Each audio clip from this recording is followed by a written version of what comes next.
sense is a little bit provocative. You said at some point that you want bias in models. What did you mean with that? I definitely want bias in models because something that sometimes frightens me is that people think that there is some kind of fairness and divine in the name of artificial intelligence. And they don't understand that it's a mathematical method and it doesn't get better than the things that you put in. And you think that if you don't understand also that this basis is on values, it's if you have every person in the world as one data point, and then you think, okay, now we have fairness in the world. Okay, Sweden, we are 0.1% of people.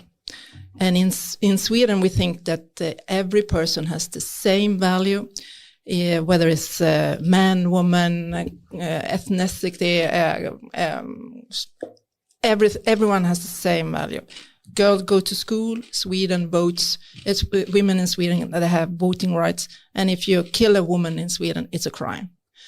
If you look at these people mostly in the world, it's not the same fact. So if we don't have bias in models, we just look at the numbers, then a woman will not have voting rights in the future. So I'm definitely for bias. So the core topic here is that how can we work with AI in such a way that it reflects the cultural values of many different countries and that ultimately would be understood as bias if you look at the mathematically on the total population of the world.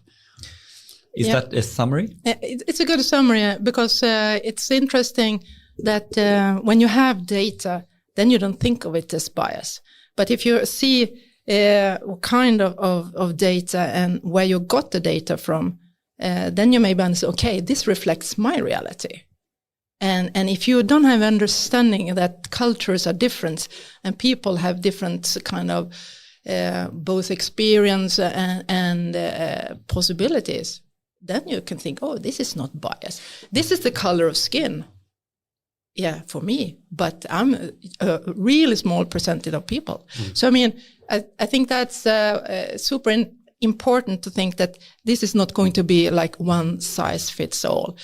We have to think of different cultures because we are so alike. But do you get a lot of pushback?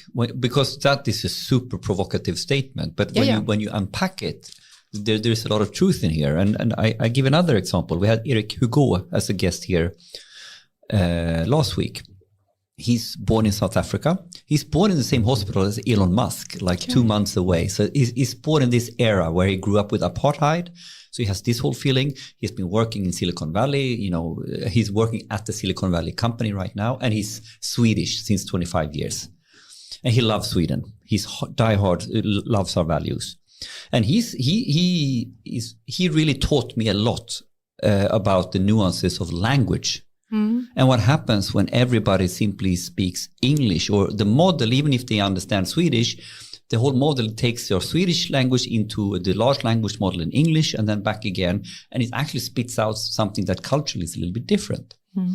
And to me, this is really interesting because it's this, you know, when we say bias, it has such a negative connotation right now. But if we maybe put another label on it, it's about finding the values and the cultural diversity. And how can we talk about the truth about cultural diversity without being pigeonholed as bias? Because is it a bug or is it a feature? You know. And it's also a technical question, and it's a decision on how to steer the model. So after you've done the pre-training on a big set of data, usually the whole of internet, and then you do some kind of fine-tuning of the model. And here we could go into the Gemini debacle that happened. Yes. This is a good example of this, yes. Right? Could you explain? So then there were a lot of pictures on the web where people tried to generate different people from different eras of historic times. So, for example, they try to generate Nazi people, but the images turned out to be Asian people in uniforms. So it's and there's a lot of examples in that line of thinking. But it seems to be hard to create for Gemini to create white people, basically, because it's been fine-tuned in a way to support in some way diversity, or Google's version of diversity, would the critics say. So they got a lot of pushback from being too woke, or whatever you want to say. Like if you're Elon Musk, then you're criticizing. Then you will think Google, Gemini went woke. That was the joke. Yeah. Right? So of course he made a big thing out of this. But the question is, if you don't do anything, what do you end up with then? And should you steer the model, or how should you steer the model? Are you provoked by Jeanette's comment as an AI engineer? A little bit. I can definitely. Let's debate a little bit. Let's debate now. Let's debate. So if I take the other side, I can definitely see the side of the engineers at Google trying to be fair in how they want their model to be seen by the world. And I'm sure that somebody was thinking good thoughts and trying to let's not only portray white people. Let's make sure that we have other nationalities, other culture. And I think if I would steelman or argument against you, of course people want to do this. In cultures, if we take the Swedish culture as an example, we have maybe an extreme equality, a whole welfare system, the way we have children, the way we have our child support. You're really pushed as a woman out to work, even if you don't want to. We lived in Australia for several years, and then there's no system where you can have daycare subsidized. So there, a daycare for children is $100 per day. So literally, it's nuts. Someone is home with the child. If it's the guy or if it's the girl, doesn't matter, but someone is home. It builds a whole other narrative, a completely different narrative. Mm-hmm. And when we then, the Swedes, trying to explain our narrative in Australia, it doesn't fly. They can't really connect with it. On the other hand, my wife told me, when she came back and she was really immersed in the Australian narrative, it was almost like, oh my God, are you home with the kids? That's really strange. Oh, no. You need to work, And in the end, we want to, I think I'm from the point where you want to decide this on your own, right? And there are different views. And how then to view models? Should models streamline everybody into one bucket? Everything should look the same? Or how can we have cultural diversity? How can we have diversity in values without ending up in this sort of war zone of wokeism or not wokeism and all that? It's really strange. It's really difficult, I guess. Yeah. And who gets to decide? Who gets to decide?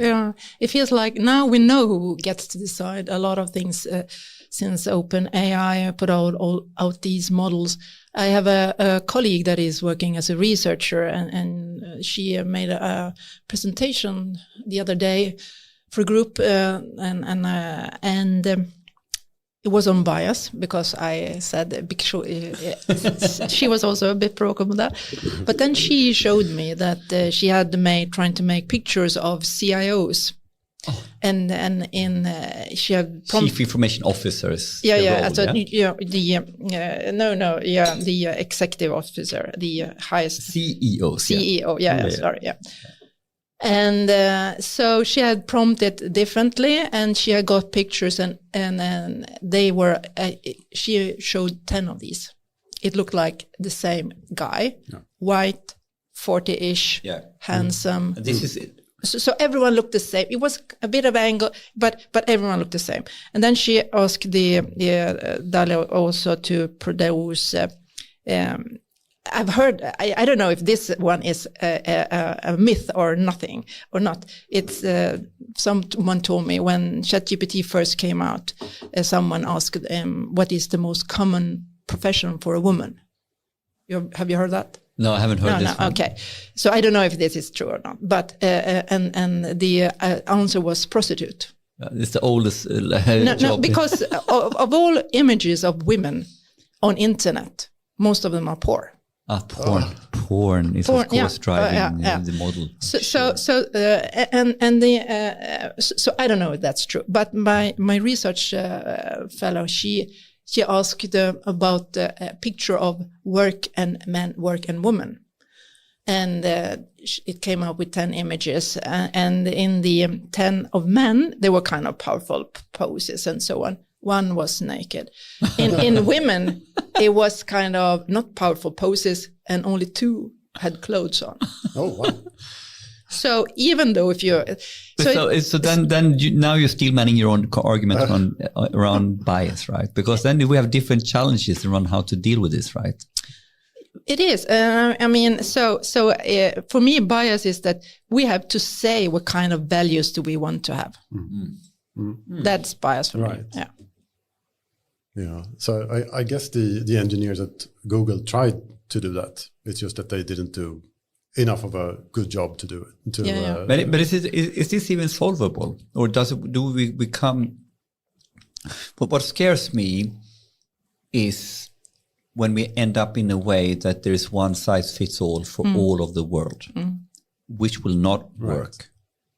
And I kind of like when Elon Musk came up with Grok, the large language model. Obviously, it's going to be roasting people, be rude and all that. It's a little bit like we need to get to a point where you can choose which AI personality or values that suits you. Yeah. And I have another argument on that. This is why it's super important that there are language models that are sort of Swedish to really connect with the Swedish values, and that there is real value of having that. Tricky now to, and then we can get into the debate. Should you do a Swedish language model in an American model? Is that good? Or should we rather do a Swedish language model in maybe an open source model from Europe? Because as soon as you go into the American language model, that will influence the cultural values, if I believe Eric Hugo. Mm-hmm. And I truly believe it. Yeah. The language and culture, I think, has...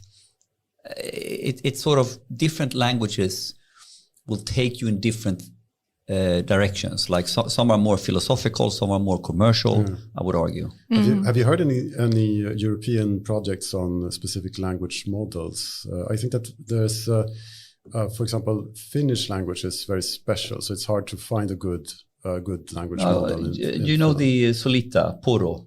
Yeah, exactly. This is one of the one I know. That's where I was going, right? So I wonder if is that a common thing in like, are there other examples of having?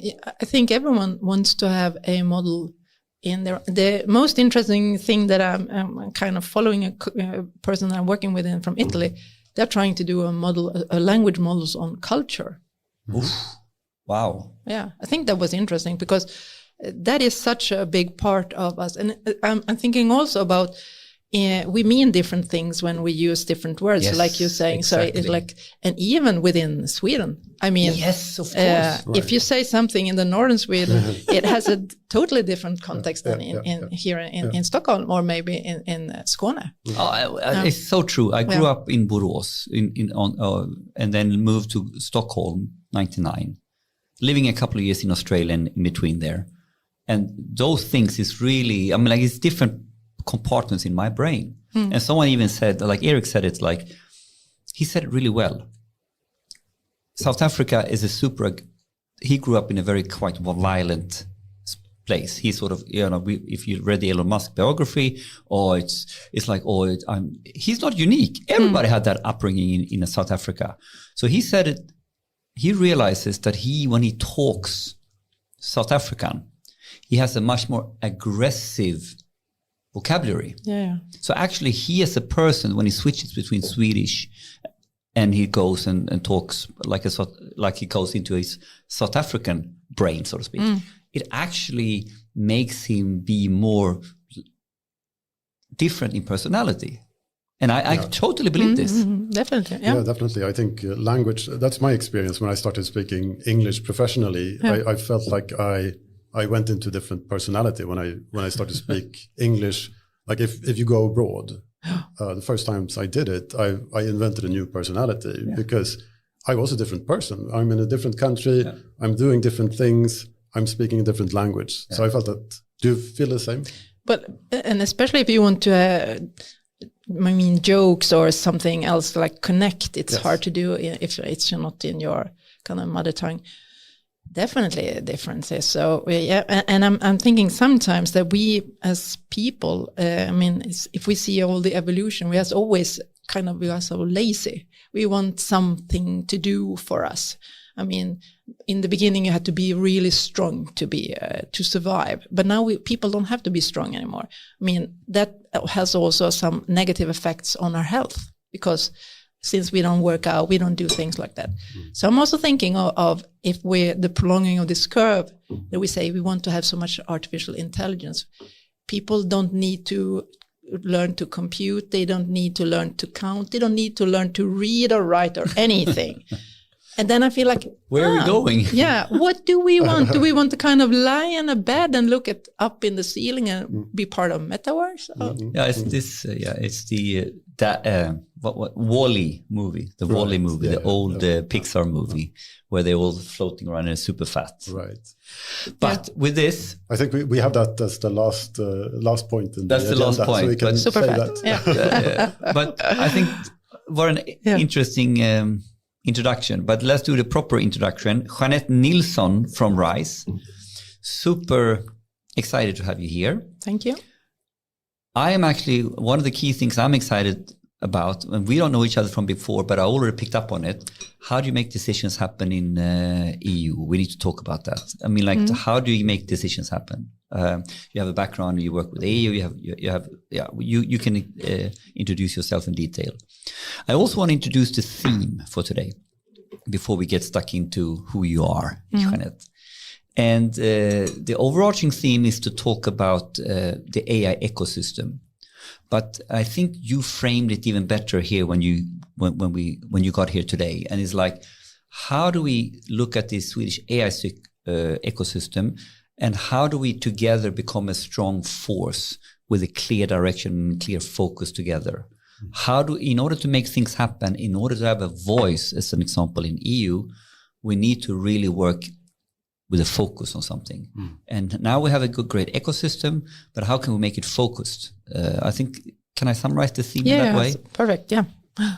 So with that theme in mind, welcome Jeanette Nilsson. And also, of course, Anders is not with us today. So we have Jesper. Hello. And Jesper, what's your surname? Fredriksson. So I was guessing between, I was thinking Jesper Nilsson. No, that was Jeanette Nilsson. So Jesper Fredriksson, That's okay. who is a good friend of ours, and he's been on the pod before, so you can check out Jesper as well. And you are working at Volvo Cars. True. And as an AI engineer. As an AI engineer. So I'm this sort of a business business guy, and Anders is the techie guy. So now you're standing in for the techie guy. Yes, I'll try to fill his shoes. It's hard, great. But I'll try. That's great. But with that, Jeanette Nilsson, could you please just introduce yourself a little bit, what you do in RISE and your background, and then we can move on from there. All right. Jeanette Nilsson, I'm born and I'm living in Luleå. And I've been working in a lot of places, always traveling. I wanted to be a ballet dancer. Yeah, that's what you said. You introduce yourself as a ballet dancer. Yeah, sometimes I do actually. And then, because that was my life when I was young, and my father said, Jeanette, I think it's better that you become a Master of Science instead. And I listened to my father. I started at the University of Luleå, Technical University. Right? LTU, yeah. And then I started to work for the road administration, building roads and bridges. And I was the only woman in 800 people. An actual civil engineer. That's a proper civil engineer. Yeah. With the real projects, the big ones. Yeah. Actually, there is a bridge still that they call Jeanette's Bridge. That I was 25 years old when they made me the head of this kind of building this bridge, and it was such all my male friends from the university like, wow, are you already chief of a building of a bridge? So it's Jeanette's Bridge. It's Jeanette's Bridge. Where can we find Jeanette's Bridge? It's in Piteå, actually. Piteå. Which one is it? They have some where you have to be in Piteå to know where it is. Well, so that's cool, and that was really nice. But then I wanted to work more on designing things, not building things that other one has decided. And we were then entered in the EU, and then I always wanted to work internationally. So then I started to be the EU person for the road administration, and I got in trouble with the department, the Näringsdepartement. Actually, Näringsdepartementet, because I went down to Brussels and I said, "Oh, we want to have these roads in the national agenda," and so on. And they said, "Oh, you must silence this woman. She is kind of disturbing all our negotiations. Please keep her away from Brussels." Yeah. So and my boss, he said, "I'm just telling you, but." Go on, go. So he was smiling. Yes.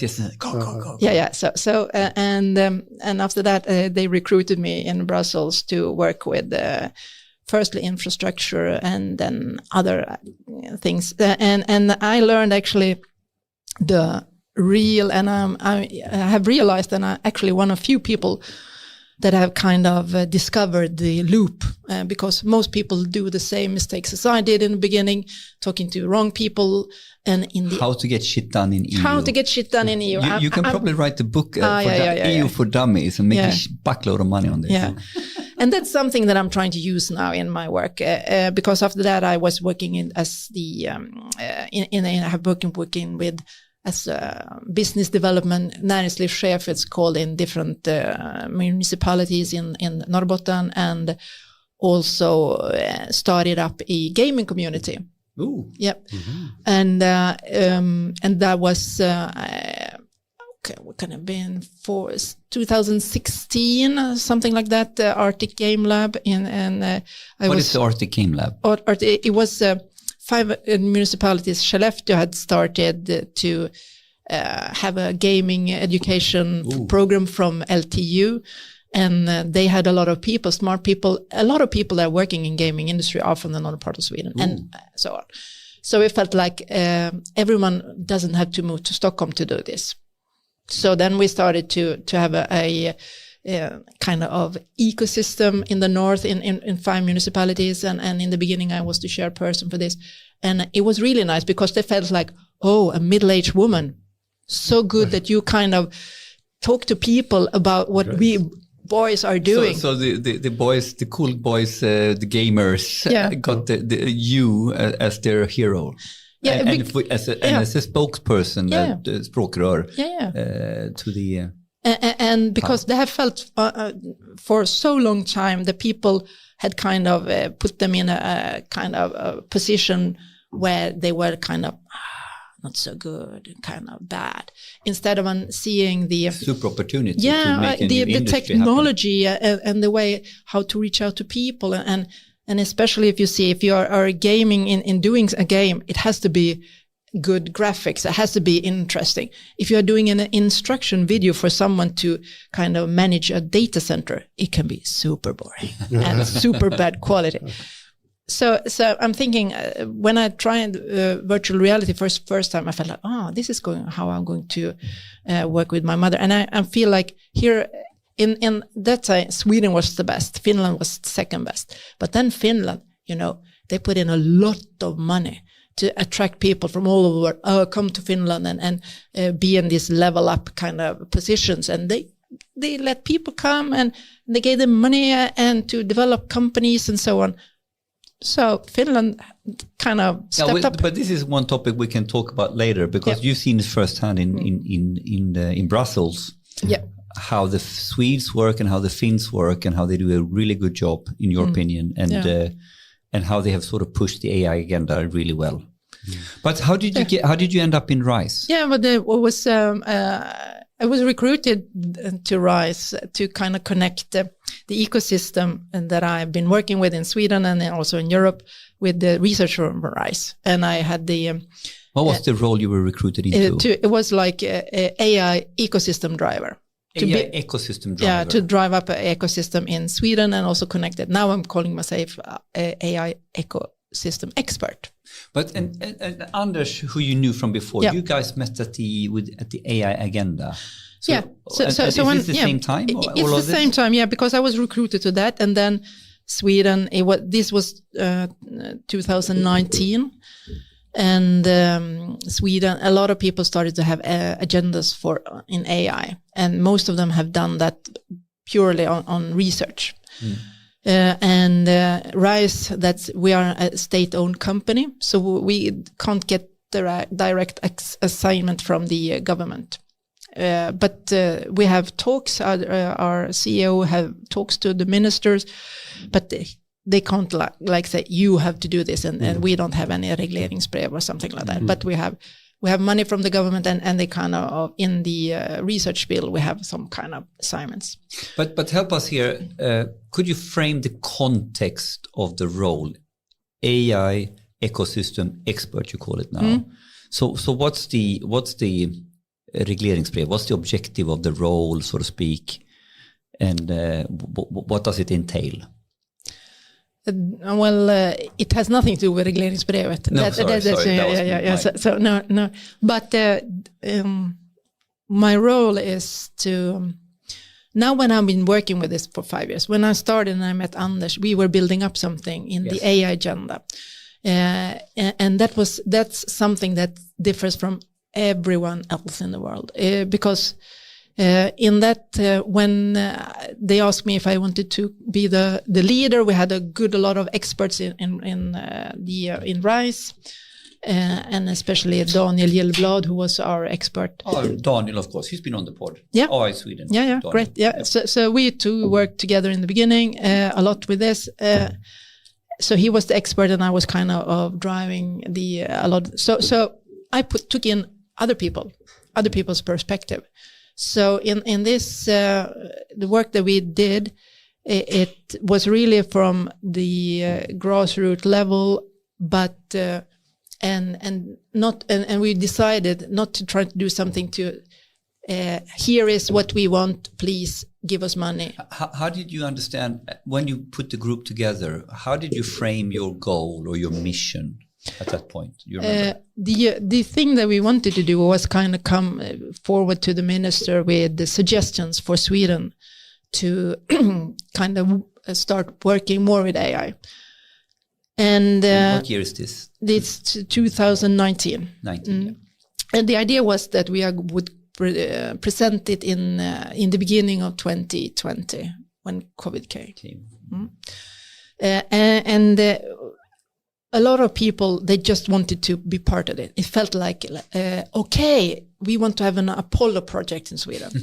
So people in Sweden really, really want to do things. Sometimes we talk so much bad about Sweden. So it feels like sometimes people think, people from abroad sometimes ask me, do you even like Sweden? You're living there, but you even like Sweden?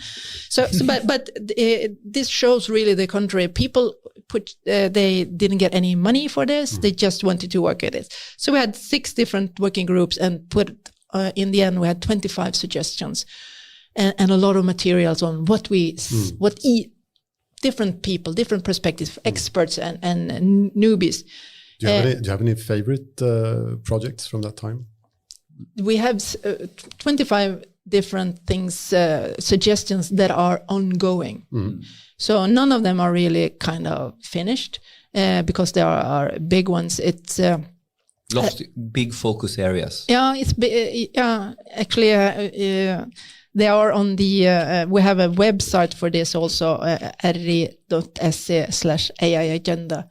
And actually people are downloading it, and I don't know really how they know that there is there, because it's kind of difficult to find out. So people still, I mean, we presented it 2021 together with the minister then.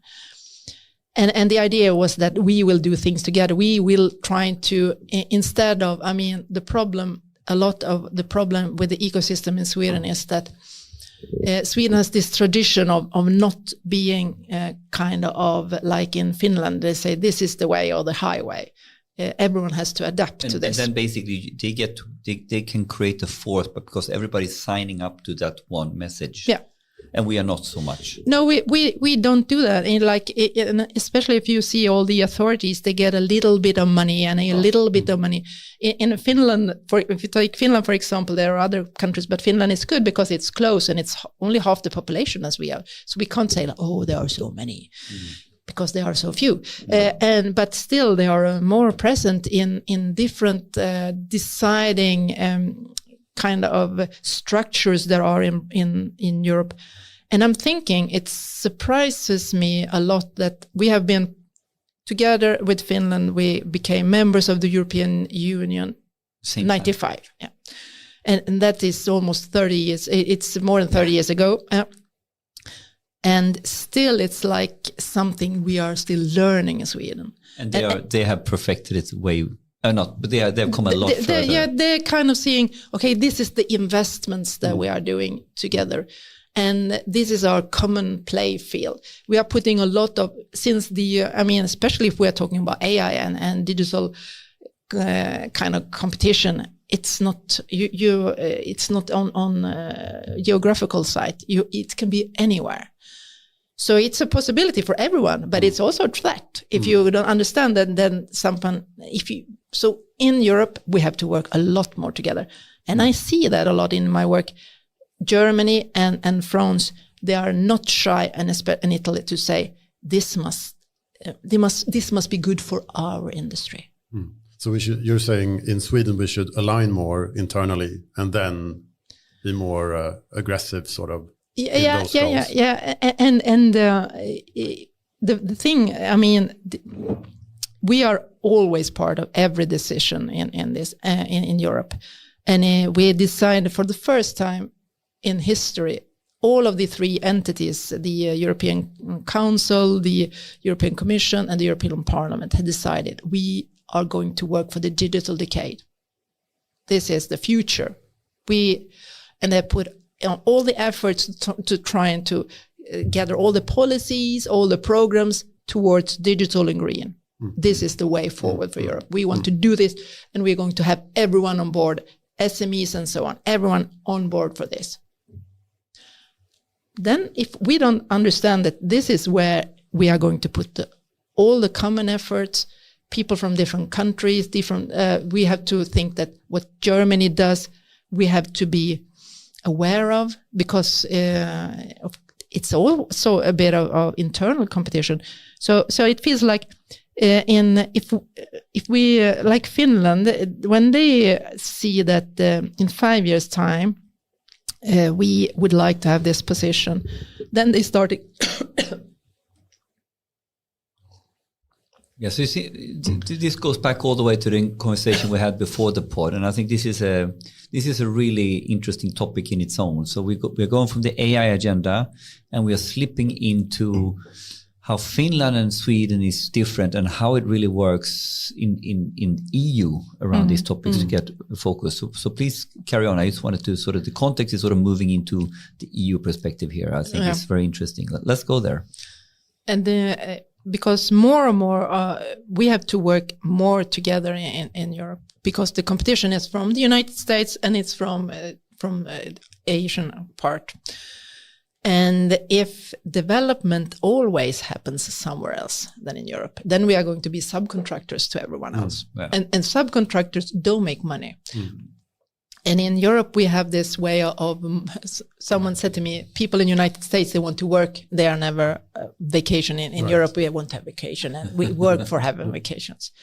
So if I think the important thing, and the ecosystem in Sweden, if we could align more like people in Finland doing, to trying to see, okay, these are the 3 or 5 things that we want to be best in. For example, everyone thinks that Sweden is best in large language modeling. But if we don't do anything kind of fast to kind of nail this position, Finland will have it. And it's because if I don't think that Finland ever wants to kind of tränga sig för i kön. But if we don't do anything, if we think that, okay, this is our position. By standing still today or moving slow means slipping. Yeah. It really means slipping. If you're not following the productivity frontier, if you're not following the acceleration here, you think status quo is okay. Status quo means slipping. Yeah. Is that fair? Yeah, definitely. So it's like they're standing on this kind of transportman and you're moving backwards. Backwards. Yes. So and that's a sad thing to see, that in all kind of different kind of measurements, or where you can have different kind of in all of them, Sweden is a kind of losing positions, and in some, especially for the growth in the country, Sweden is in the last position in Europe. So I mean, I think an important thing for Sweden, since this kind of technology shift is very crucial, and we are good in the consumer perspective to do this. People in their everyday life, we're very tech savvy as individuals, as consumers, right? But we also have to understand that if we want to have this welfare society, we have to do a lot of changes, a lot of things more smarter, efficient. But if you say that, people like, no, I'm going to lose my job. Instead of thinking, if I can do this more effectively, I can do all of these other things, because Sweden has to step up. It's not like, I can just sit here and someone else will do the work. Now, if that happens, then everyone else will come, because now I think it feels like all people know, and especially with war and everything, that if you don't move forward, someone else will be influenced. Do you have any insights on where are we right now in Sweden? If you compare both within Europe and within the world, like where on a scale would you say we are? If I just say that what they asked Daniel from Microsoft that in a meeting. Daniel Ekine. Yeah, Ekine, yeah, right. I have hard times with that. Yeah, I have hard time with the last name. So. Yeah. And he said, well, Europe is number 3. And in Europe, Sweden is on the lower half. Wow. Yeah. So he says he's that. A deep, knowledgeable guy in tech, deeply connected in Microsoft. So he actually has a picture on this, I think, better than most. And he actually puts us on the lower half in Europe right now. And what is the framing or definition that puts us on the lower half? Is it the investment? Is it the focus? Is it the know-how? Is it the competences? Or do you know what he means with the lower half? I believe it. Yeah. I'm just curious in what he sort of puts in the scale. Yeah, I don't know what he puts, but if I see, if you do it, then. Yeah, if I see, then in Sweden we have something that no one else has, is the WASP money. Yeah, fantastic. And that also shows that the national amount of research money are really low in Sweden. So that's one thing that takes. So if you take away WASP, it's ridiculously small amount of investment from the state. Yeah, stupidly small. Yeah, super. So it's almost like they got lazy and they think WASP is going to save them. It's almost, I get almost super angry with this. Yeah, so that is one thing, and then also a lot of other countries, they are doing, they are using. It feels like we are, in one way in Sweden, very scared of leaving out our data, but we have our income, we have everything on. But it's so strange, and we should explain this for our listeners who are not from Sweden, that we are super scared about the whole thing data topic. At the same time, anyone in Sweden can go out and to go to a website and put in a name and get a very lot of detailed information about who you are, all the stuff that is called sensitive data and GDPR, for some reason works to get a hold of. I really don't understand how that can be compliant, by the way. Let me take the other side of the argument. Are we really scared about data in Sweden? That's not how I feel about it, but no, because that may be where I'm sitting. No, but comparing what we are giving out at allabolag.se. Yeah, exactly. Yeah. If you compare that to Germany, yeah. Germany, who has this they have a background that we need to understand with the East and West Germany and all that. They are. I worked with Vattenfall and had staff in Sweden and Germany and Netherlands, and it's huge difference in very, very big difference. But in what aspects are we scared about giving out data? I'm thinking one of the. I meet a lot of people, both companies and some in public sector, that first were afraid of GDPR and say that we can't do anything anymore because of this. And now they're super afraid of the AI Act and all the regulation. And the fear is that they will be fined, that they will have to pay a lot of money. Yeah. And I'm thinking also that in one way, it is for protection of people, but if we can't solve this, then people, look at ChatGPT. People know that it's it's crazy. It can give complete false information and can steal information from patent and information. But people still use it. But let me try to answer your question, because I think this is a very interesting question. Because I think that the individual, the persons in Sweden are actually less scared about managing their data than most countries in Europe. Way more casual with this view than Germany. Way more as an individual. However, the companies, and especially the public sector, they went on the biggest, scare. It's like been a huge scare in the Swedish public sector. We can't use cloud. We can't use this. We can't use this. To the point where they're bending backwards on really idiotic topics in a way that is not even logical. So so the whole debate in public sector, I decided not to work with the public sector because I think they're mad. I think they're literally mad. When it comes to public sector, that I can't speak for, but I believe what you're saying. I think in companies that I've seen, I think that people are realistic about GDPR. I think it's a mindset. And I'm super impressed. I worked with Vattenfall when GDPR came.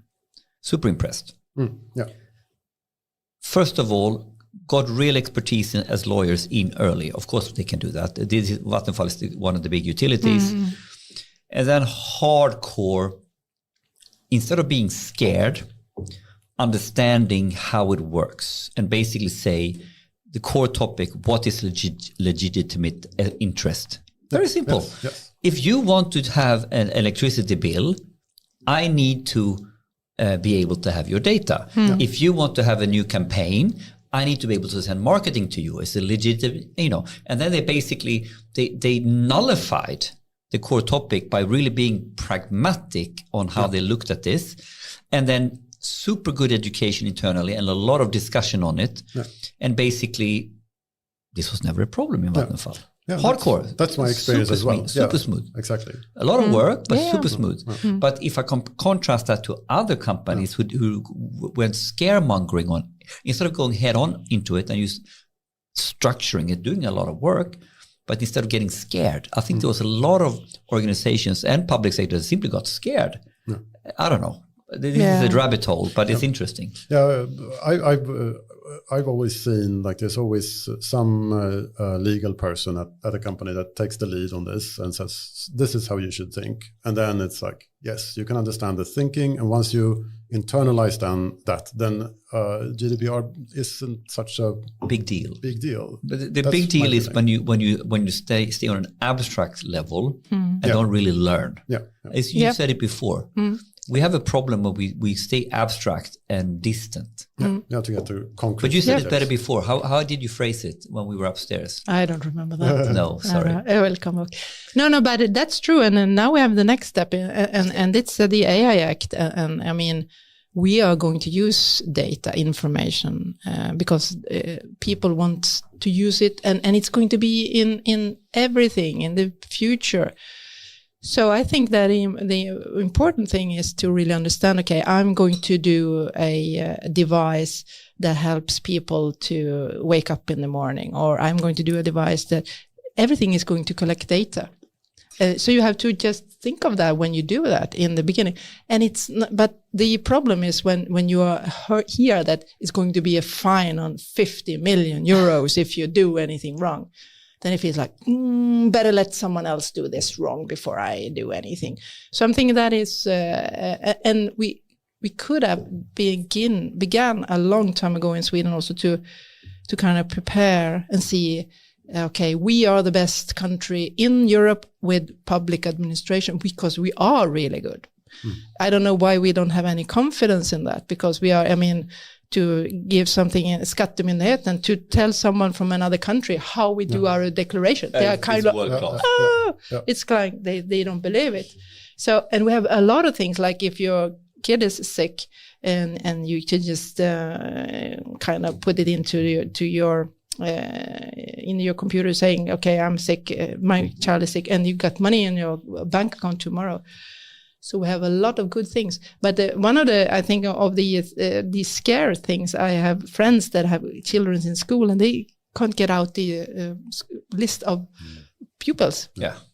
Because and if they have to phone someone, they don't know who to phone because there are no lists if the kids are going to something together. Yeah. But so that's probably to your point of public sector. Yeah. It's more challenging. But it's scary. But help me out here, because I want to structure a couple. I think there's a couple of very interesting topics that is sort of related that leads into each other.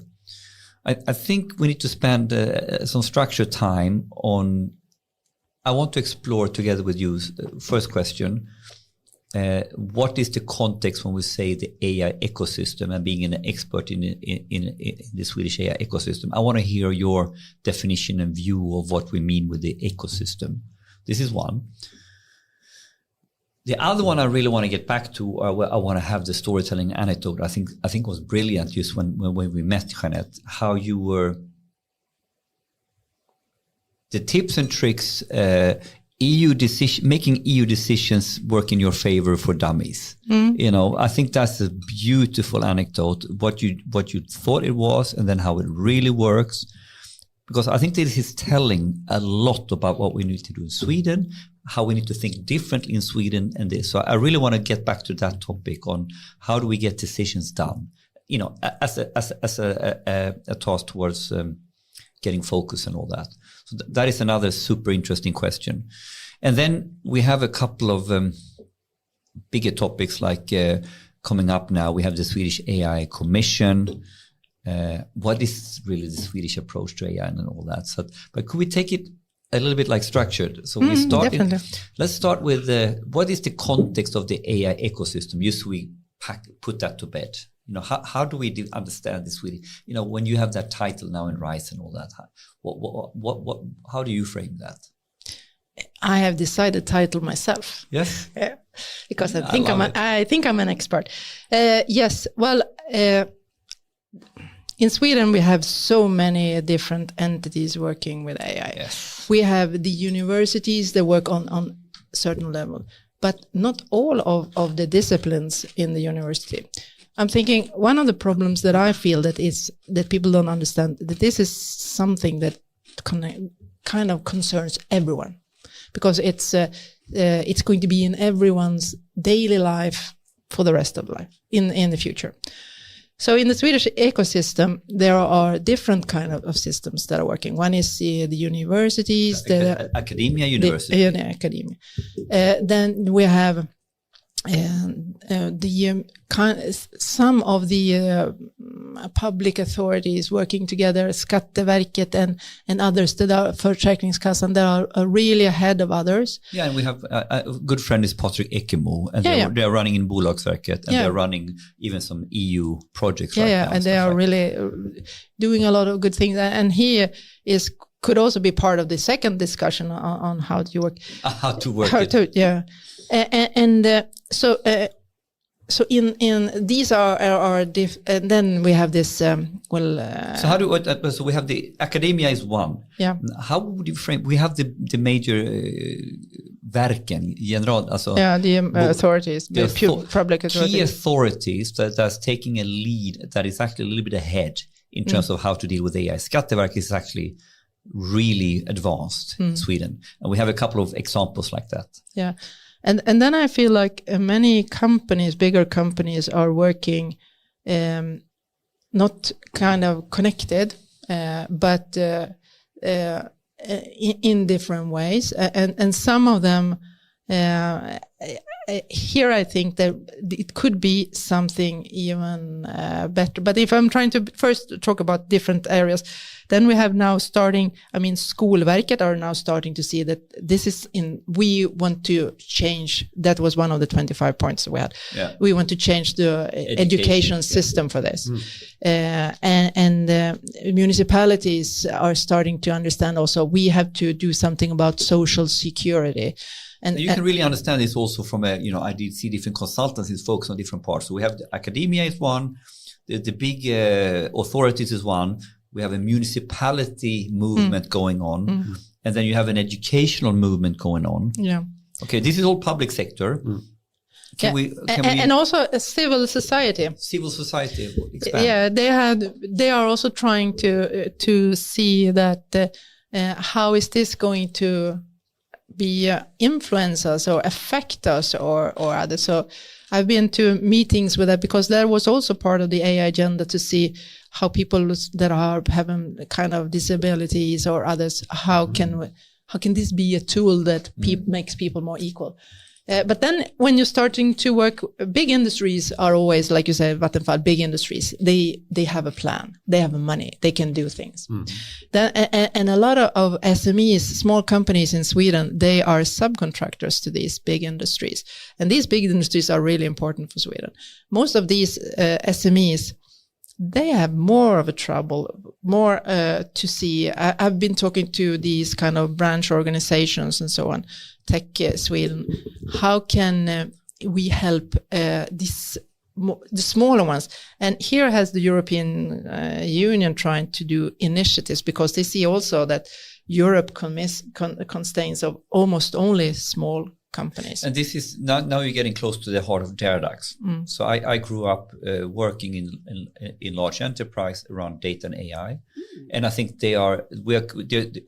I see a very clear AI divide emerging inside Sweden in terms of enterprise and organizations, where some companies, of course, had the money and had the data, and it came early on their agenda, like Vattenfall. 2012, I've been working on this topic in Vattenfall,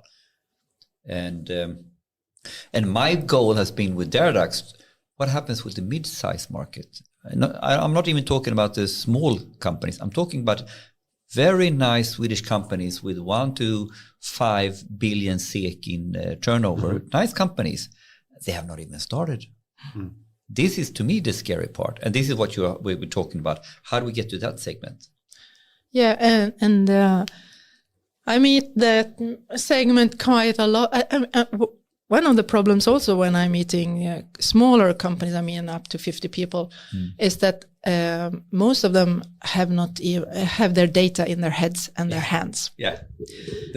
And actually I have to talk about what data is. And if they can actually do a lot of things with just having bills in e-faktura and simple things in administration that would really, really help them. And then I meet another group of small companies that are super skilled, often coming from universities, and they are working with the smart AI models, but they don't have any customers. So so when I'm trying to ask them what we can do in the AI system for them, they say, well, please help these big, for example, Trafikverket or others to do the base of ordning och reda, as I said, because otherwise they can't buy our products. Because and that's also an interesting thing, because when you say language, when people say that data is gold, then people, and then you don't really understand what the data is, they think, okay, the text is data. I have a lot of text. I have a lot of gold, instead of understanding, okay, I want to do this process, and then I need these kind of parameters and this information in every step. and I haven't collected that. I haven't, or maybe I have it, but it's not structured. So then it's not used. But that's changing now with generative AI. Now, I think even if it's not structured, it's not a problem. You can still ask ChatGPT and put that in the context.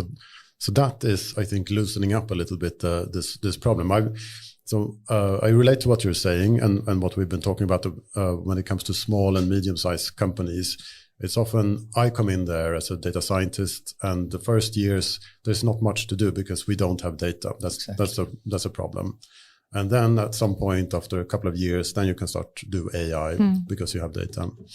And I definitely recognize what you're saying. Like if you don't have it structured, then it's hard to do something with it. But with ChatGPT, so I was here as a guest a few weeks ago when we talked about retrieval augmented generation, which is the pattern that sort of came out last year after ChatGPT. So taking your unstructured data into a prompt in ChatGPT and then getting something back. So now I feel like it's loosening up a little bit, and maybe it's easier for small and medium-sized companies who are in that situation at least to work with data. Maybe something that I often meet is that people have not kind of nailed the problem. What is the problem with my company? Is it that my workers don't do enough work, right, or the competition is too hard, or we need more people? It's easy to say that we have to be more effective. Yeah. But in what kind of where is the where does it hurt most? So you're saying that it's some sort of basic education on understanding data and the value of data and the value of data in solving problems. Is that the problem more? Well, I'm thinking like also what vision do we have for Sweden? Yes, that's a good one. It's so easy to talk about we are going to use AI for this and we're going to have for what? What? But what kind of country do we want to live in 50 years' time? And if we want to do that, then we know that we have different kind of tools, or what we will call them, to make this happening. And if we know what we are aiming for, it's the same in everything. If we know that this is the society that we want everyone to be nice to each other, no more bullying in school, no more abuse, no more problems. This is what we're aiming for. How can we do that? But have we defined that? No, because I think this is the core topic. It becomes more and more clear to me. I've been following Mikael Dahlén. He starts a new professorship in Handelshögskolan about well-being and happiness. So it's a very interesting topic. What is the AI utility function? What is the objective with AI that doesn't leave us to become the wally fat guys, miserable, but actually makes the most for humanity, makes the most for us as a productive nation, where we are happier. I think this is very interesting because what is the objective we want with AI then? Is that answered? I'm not sure.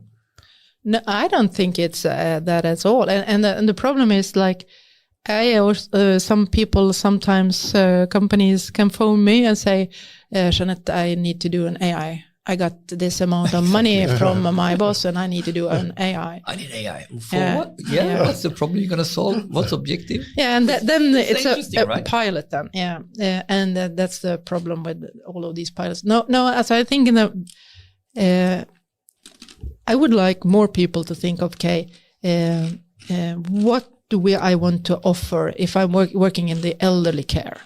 Not trying to see, can I squeeze out more time of this and blah, blah, blah. Instead, what kind of care do I want to be able to give to people that are old in 10, 15, 20 years?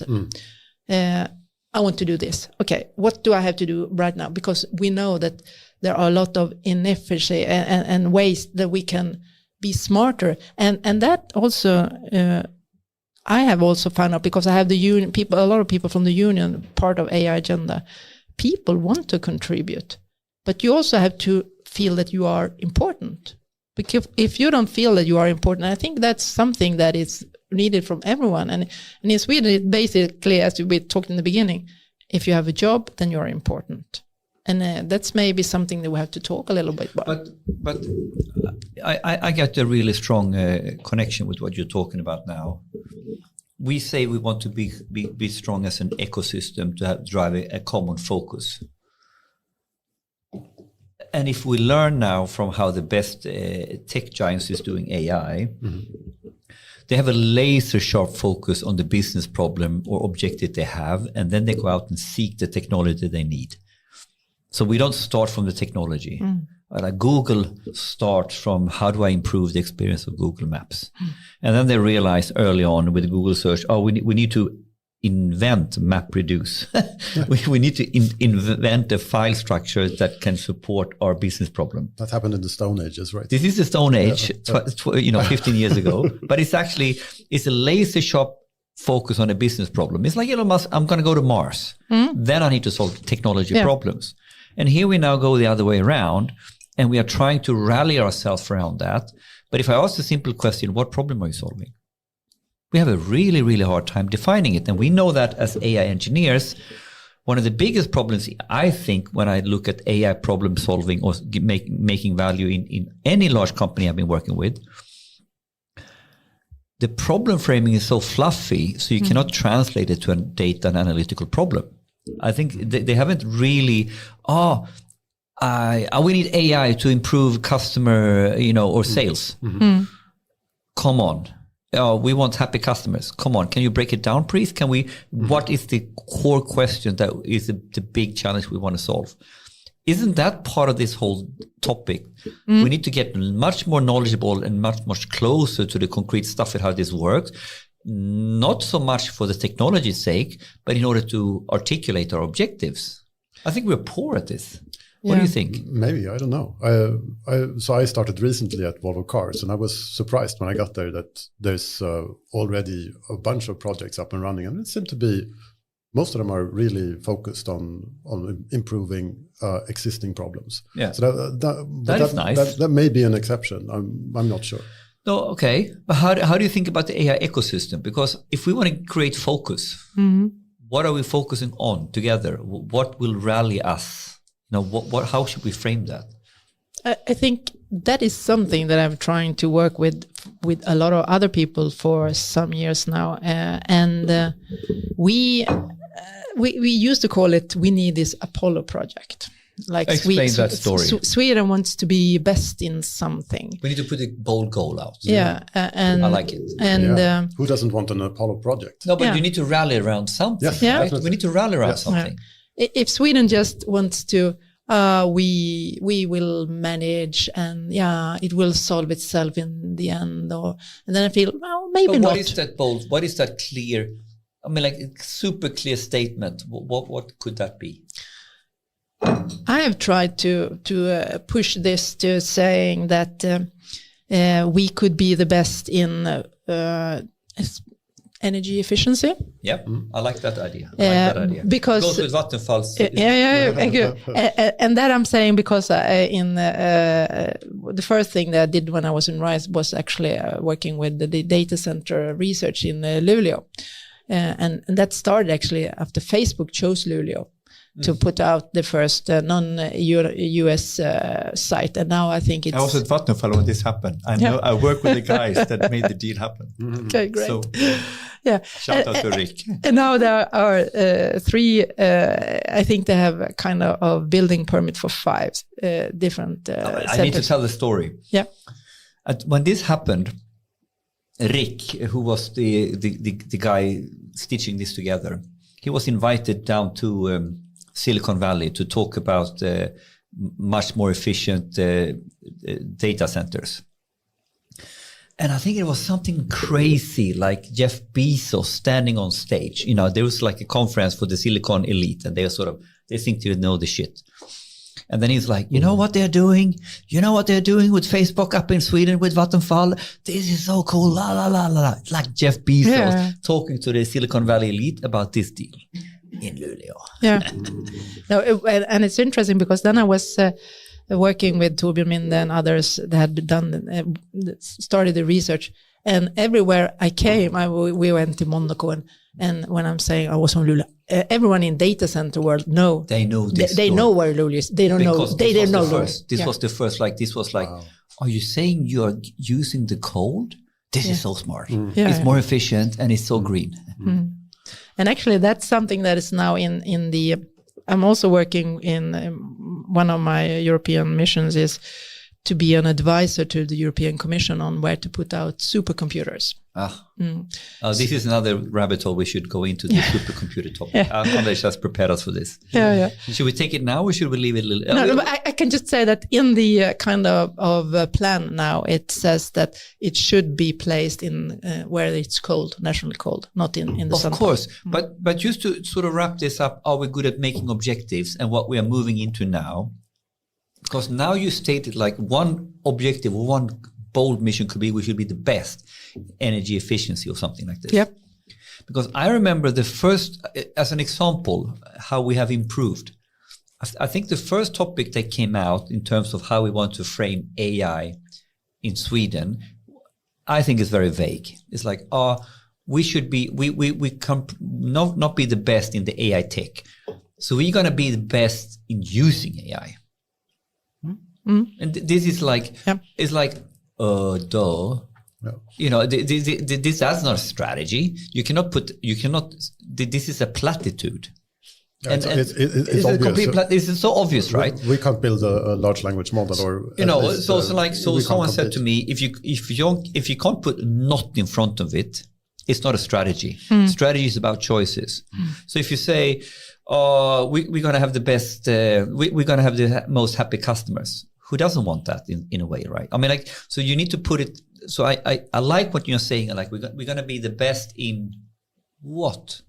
Efficiency? Okay, interesting, good. Or I go Jan Bosch in Chalmers. Sweden, Europe, we are great in technology. Our software industry is about embedded systems. We don't build large. We're not going to build the large cloud providers, but we are damn good at embedded systems in automotive and all that. So maybe that's our thing. Now we're talking, right? So I think this vagueness is one part of the problem. And someone needs to do like you did now, say, let's focus on efficiency, energy efficiency, and make that our thing. And then you can kind of other things can connect. Yes. So that... because then you can start unpacking the beast. So, but I'm thinking that the problem sometimes in Sweden is that we say we want a leader. Because and so as soon as someone steps forward and say, I can be the leader, then you have to kind of...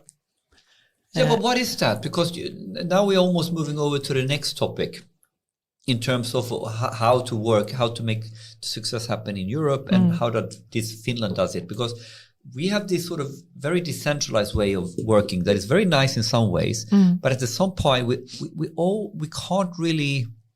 We get into a fight where we almost like we talk shit about each other instead of finding our spot in the team. I don't know how to frame that, but there is something here that I think is super important to understand what we need to do differently that you are onto here.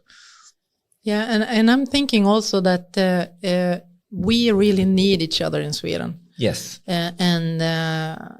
A sad thing that I'm thinking also is that people say that Facebook is in Luleå, in the northern part. Facebook is in Sweden. I think that everyone in Sweden should be proud of that Facebook chose Sweden. And if we could think more of that, for example, now when things are moving a lot with the green energy in the northern part of Sweden, that's in Sweden. I mean, it's only we that think that it's in some specific part of Sweden.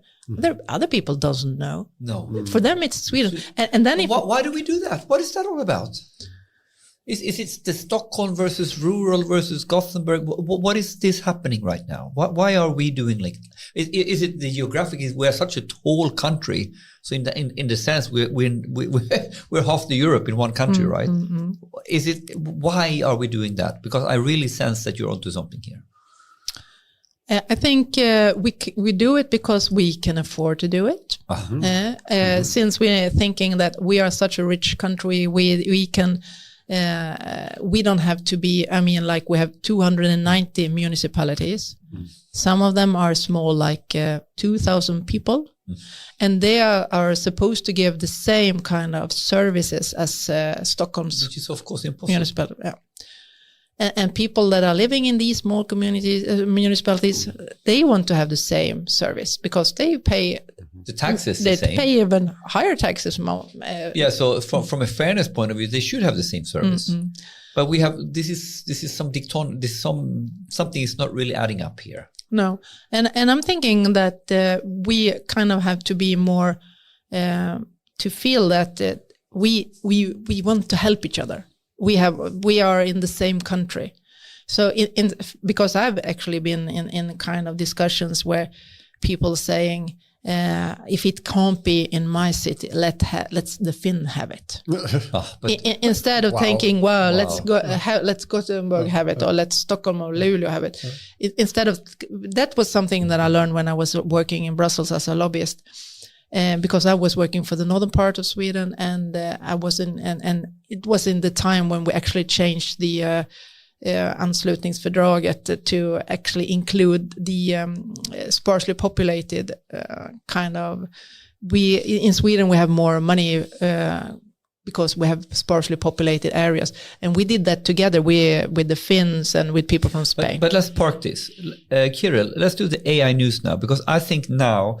Your anecdote around these topics and how this works in Brussels is telling us something of how we need to organize ourselves better in the AI ecosystem. Because I think the learnings of what you learned and how it works and how the Finns work different. I mean, like that whole story you told me upstairs is beautiful. But let's do AI news first, and then we go there. Over.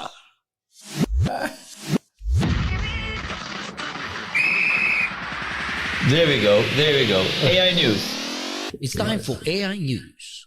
So, Jeanette, we have this AIAW Podcast. We have this section AI news. It's really started with the ChatGPT, the LLM craze. There was so much happening every week. So we said, okay, what's the latest news that we want to sort of highlight that happened since last week? I know you have an interesting topic to talk about. I think. Are you ready to drop a scope? Yeah. You're not going to get in trouble. Hope not. No one knows. Okay.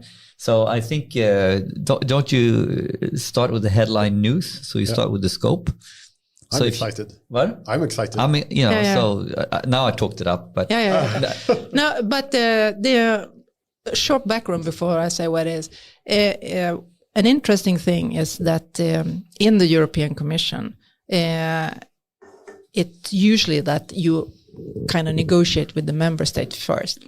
But now, since ChatGPT came, they feel like they want to be on to the next thing before anyone else says. So they are kind of arranging meetings with people that they think have expert knowledge in the AI area to find out what is the next big thing, so we don't miss it in Europe.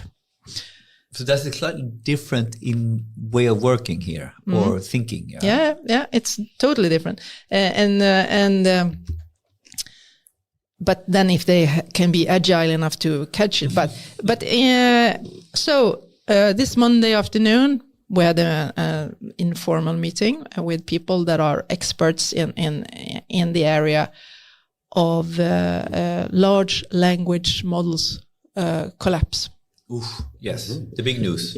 Yeah. So this is two news in one. So it starts with the news that we could highlight about the large language collapse. Could you just elaborate on that? So now you have two news. This was the big news, and then we take it into EU.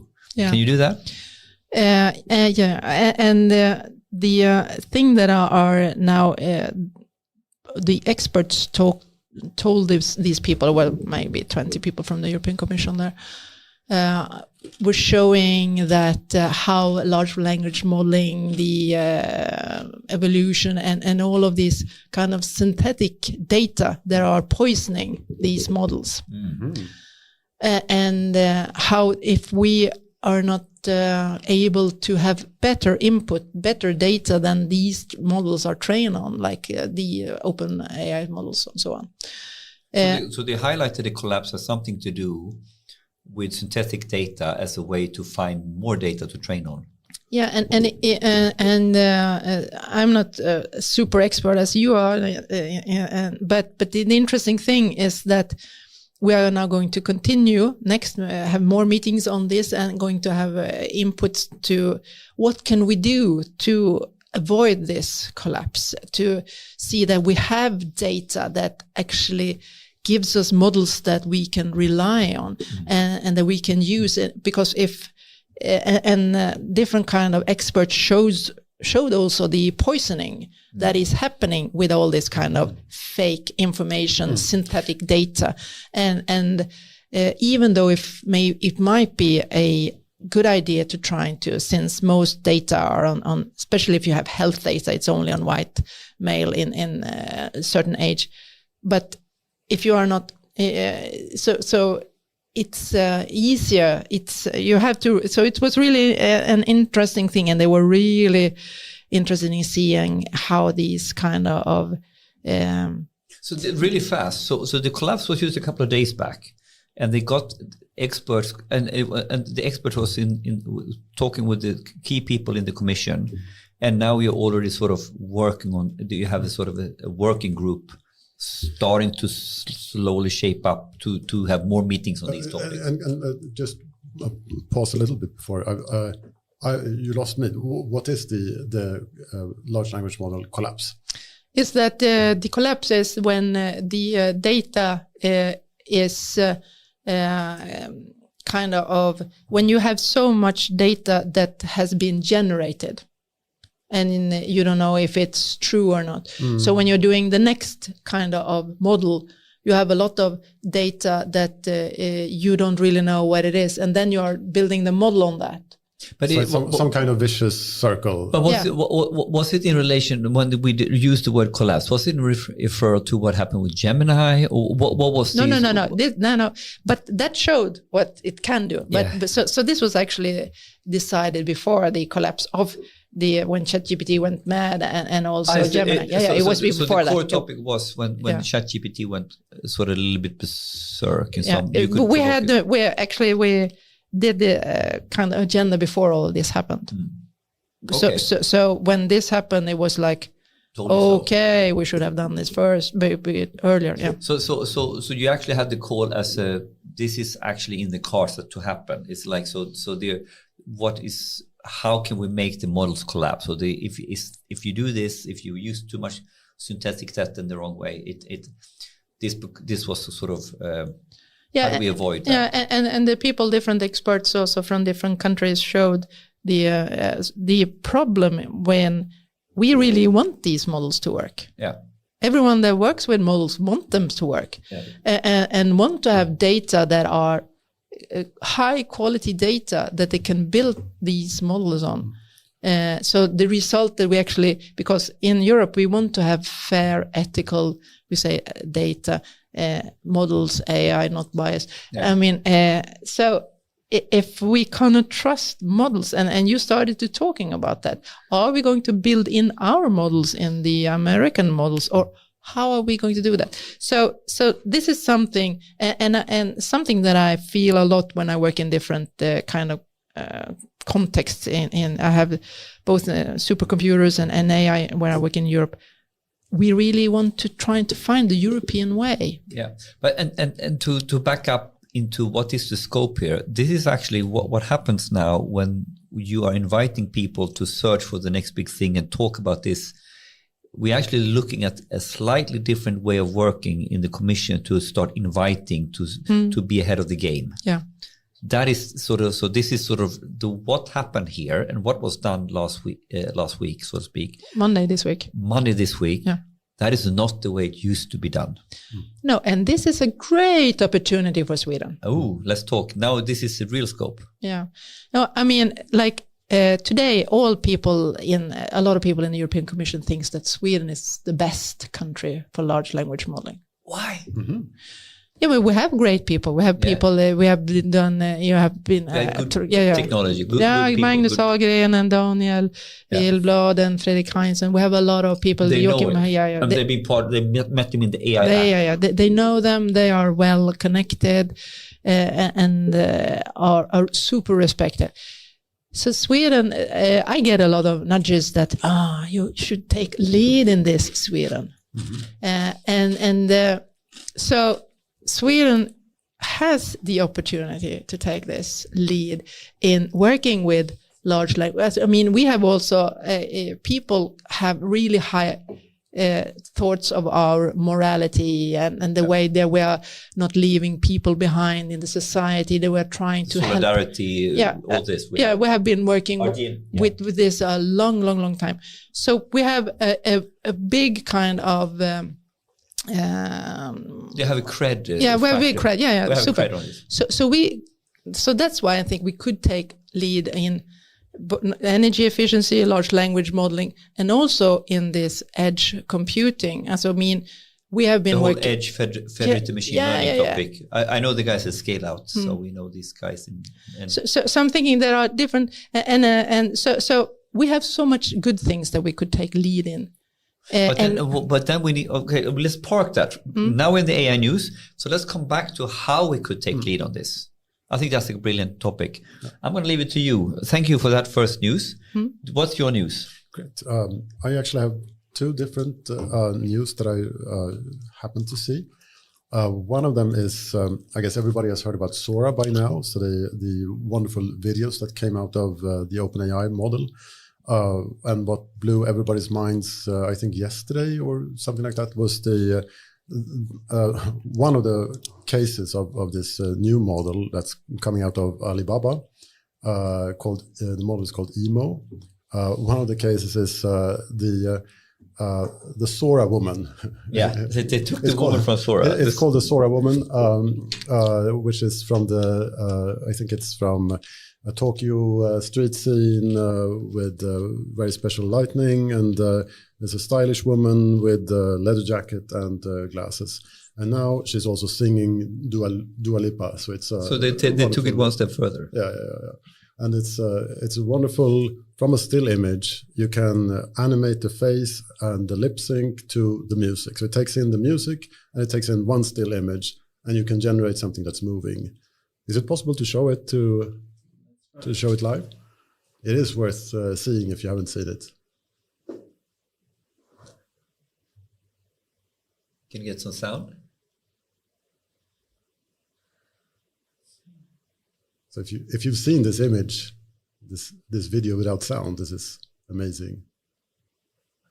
So it is.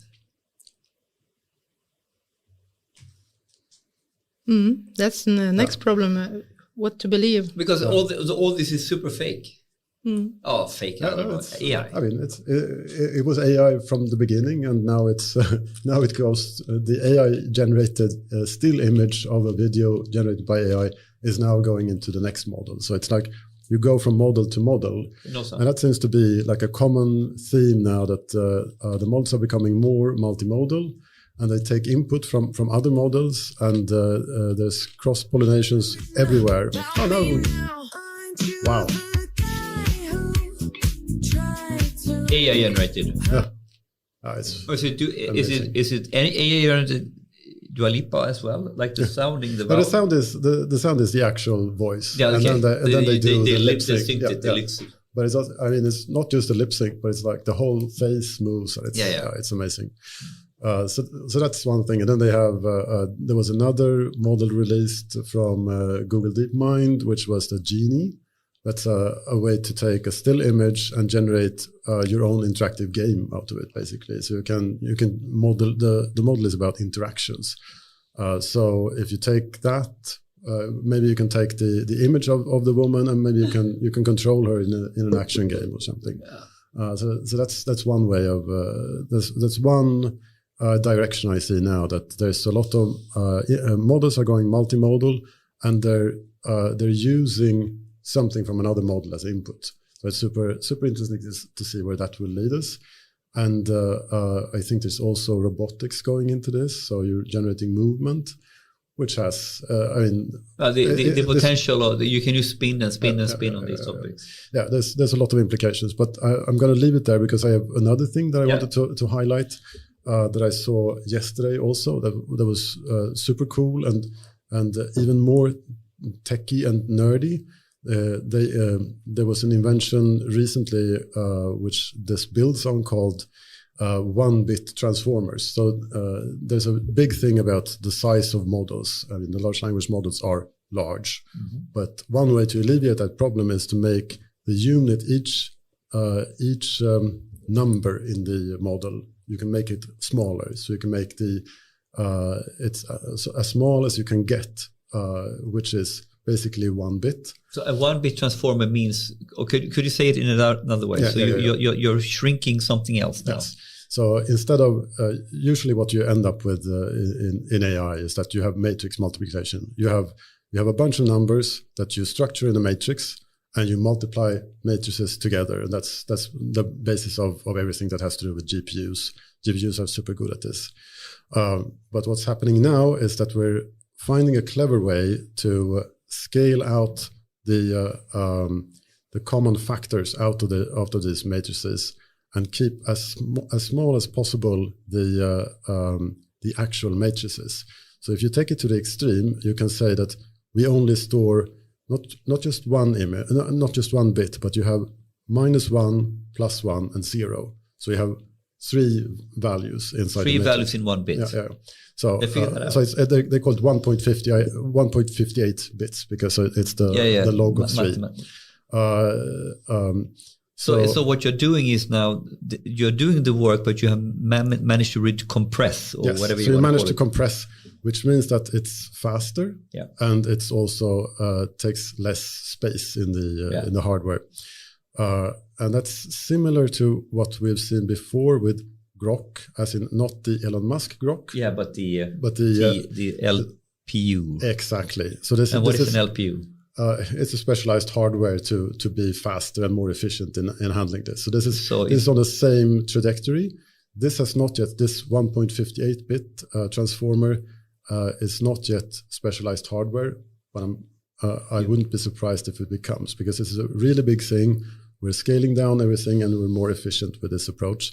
And the cool thing, if you want to go really nerdy into this, the cool thing that I talked about with 1, 0, and -1 is that when we multiply that with another matrix, then everything is just, instead of a matrix multiplication, then it becomes just addition, which is a whole different level of math.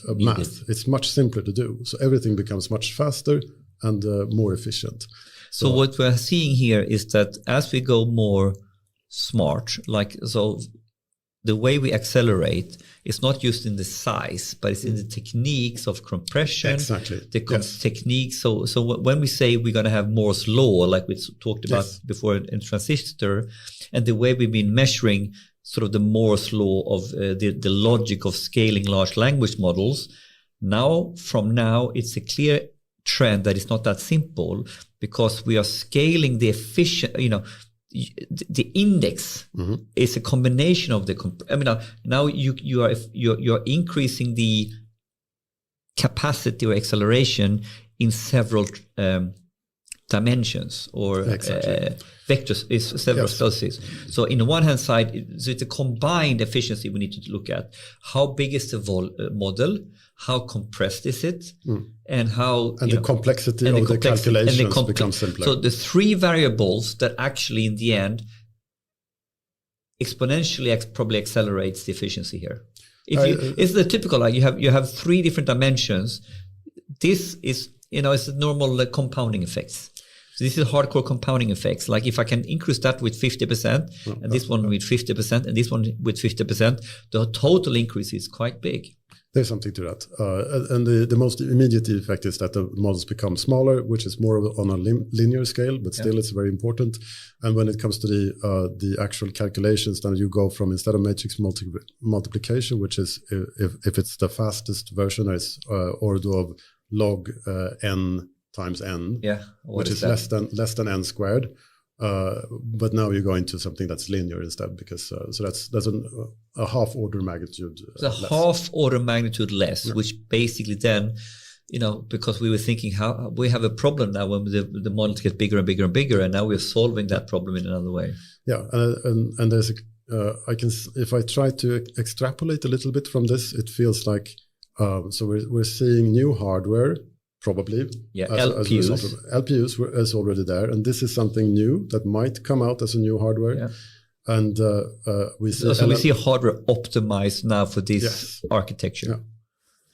All right, cool. And if we draw it out a little bit, if I try to take Andrzej Karpathy's vision about LLMs, he's seeing LLMs as the kernel of a new operating system. Yes. So we're going to end up maybe with a new computing paradigm where the computers that we have today is LLM oriented as a kernel, just as well as the MacBook that I'm using today is now in a different. It's using ARM instead of Intel. Mm-hmm. Maybe we're going to end up with a new computer architecture. A new architecture for the LLM era could be. Yeah. That's really drawing this thing. And now it's interesting now because I saw we're going down a rabbit hole here. Sorry, but I saw a TED talk, I saw a panel with Jack from NVIDIA. Yeah. And he basically said, we needed to make our bets on the architecture 10 years ahead. It sounded ridiculous in his space. And this is now why, right? How can you make a prediction on architecture with this? Super interesting for if you take the NVIDIA perspective now. Yes. They're on top of the world right now. Right now in this, and we betted on Betamax. Yeah. So what? Yeah, exactly. The Betamax or VHS problem, right? But the problem is, I guess, if I were Jensen, I would think like, how do I stay ahead of the curve? Because with the LPUs that's already there, and new architectures. But he probably has so much IP and so much capacity in relation to this field. Yes. So it's easier for him. The barriers to entry to switch is lower for him than to go from scratch, I would argue. Yeah, but I think it's problem. It is a luxury problem, but it's still a problem if you're on top of the world and you're making something that everybody wants. And you're seeing that maybe the industry will shift. This is the Kodak moment. Yeah, exactly. It's super interesting. Good. I have a couple of, that's a great rabbit hole, by the way. A couple of more news. We have you all seen the Klarna? It came out so big this time in Sweden. The Klarna made some a lot of stories about how much efficiency they got out of their AI chatbot. Have you seen that? I think that came out 1 or 2 days ago. And they're talking about sometimes that in the first 2 or 3 months in production, it literally has done the job of 700 people. So it's mind-blowing stats, absolutely mind-blowing stats. Klarna, who is the financial provider in Sweden, which are very, very tech-savvy. And they've gone all in and done this, and they put it in production. And I've seen a couple of I've been trying to following what's the social media commenting on this. Interesting. Yeah. And there's a couple of things standing out that comes in. I mean, like, first of all, one crowd says, you know what, that is happy thinking. It's too good to be true, yada, yada, yada. One story of this. Then someone said another story, which I think is quite interesting. Klarna has made a point where they actually they don't allow the AI bot to go so far. So as soon as the AI bot gets sort of just a little bit wishy-washy, immediately it switches to human interaction. And I think the general consensus on social media is that is actually a very prudent way to do it. Yeah. So you have a chatbot and you don't try to make it perfect. You don't even try to go for 60, 70%. You go for 40%. You go for 30%. Boom, it's 700 calls, blah, blah, blah. So they actually it can probably do up to 80% accuracy, but they actually switch it at 50, So the way they've done that is prudent. But how do they make the switch? How do they know when they should switch out the bot? I don't know the details, but it seemed like the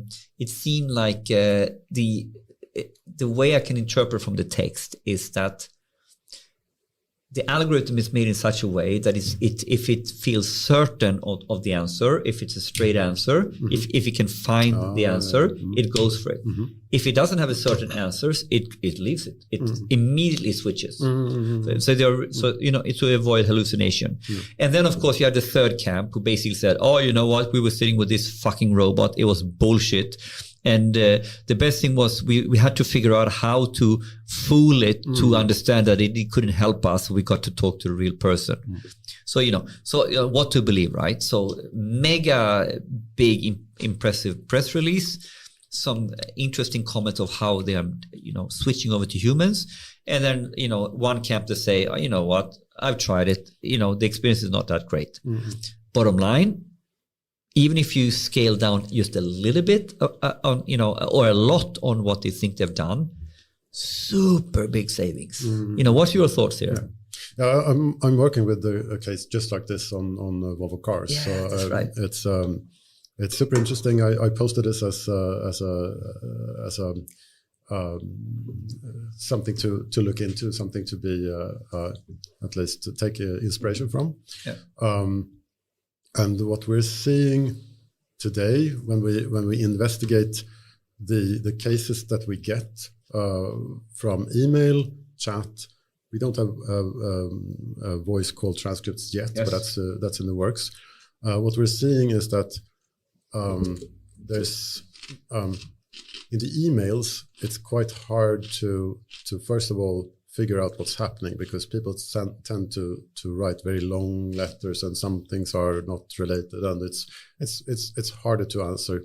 But when it comes to the chat transcripts, when people are typing, they type shorter, right? Yeah, then it's shorter and it's more to the point, and it seems like they have a specific problem that they want to solve. This is more programmable, so to speak, with the level. So that's something that we can see, that with the given resources that we have, we could make that happen. We could make that automated to some respect. And it's to some degree, I'm not surprised if in reality a large language model with a good training data can be way more efficient, because it's also the speed, right? Because it's immediate. You don't need to think and type; it just comes straight away. So I'm not really surprised that the velocity is that much higher. Yeah, I mean, velocity is okay. I mean, you still have to make a call to an API somewhere if you don't have your own language model in-house. So what's the turnaround time on a response? It's relatively quick. I think 10 it's, seconds, 20? No, it's... so we're not running this live right now, but it's more like 1 to 2 seconds. So your expectation is like two seconds later. It's super fast. Which is way faster than if you had another human typing, right? Definitely. What is your views on the Klarna? I think this is a good example. Yeah. And I think that most Trafikverket has also done a really good example on when they're doing the anställnings paper. When they are recruited, you have and it's always the same. So they made this robot processor. So if you find these, I'm thinking also that a lot of people want to do so much complicated AI. Yeah. It's like, I want to have a human eye. They put away dishes. Instead so much mundane shit. Yeah. Instead of saying, okay, this is something that occurs every day, and I have 10 people that are doing the same thing every day. If I can automate this, these 10 people, they can do something else. And they can actually, that's how you get more happy workers, I think, in some way. Yeah. So I'm thinking it's a good example, and especially that he shows also then he can scale. I mean, these, since they are I think this is the key point with Klarna.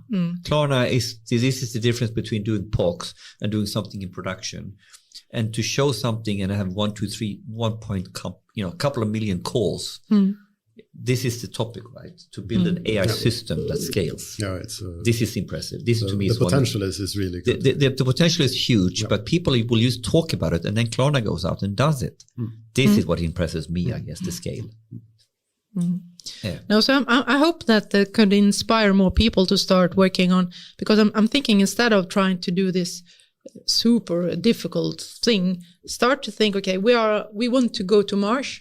What will we do first? Elon Musk, he needs to solve he needs to get out of orbit. Mm-hmm. He needs to from orbit, that's it, right? So obvious. So I'm thinking, I think that is a good example, and I think that we really need to understand that if we are not fast on this, we will be subcontractors, and then we will not, firstly, the bias, we will not be able to tell what the kind of values this bias will be based on. Yeah. And we can't sell things because we are only in the production line. Someone from another country are selling tourist productions or elderly care in Sweden. Yeah. Should we leave the news, or do we have? I had a couple of more news, but we could also leave them because we talked quite a long time about these news. Well, it's up to you. I want to share one more news, which is a little bit different, but I think it's good relating to our conversation here today with Jeanette. Did you see there was a post from the Singapore Parliament? They're coming out with a new subsidy in Singapore. This was in the Parliament 26th of February in their Parliament, and this went viral. There is like a video from the Parliament, someone speaking on AI and talking about this subsidy. And there are two things that blows my mind. You need to watch this. We'll take it later. Mm-hmm. First of all, how eloquent the person, the politician, is talking about data and AI in a way that is not platitudes. It's to the point, simple language, and beautifully concrete. And I was like, wow, that's what we need. We need people who is educated enough in their job as politicians to really understand what this is all about. That was the first sort of thing when you watch this video. Then it was the subsidy itself, which I find super interesting. So on the 26th of February, Singapore proclaims they will offer every Singaporean over the age of 40 to go out and get a new degree at the age of 40.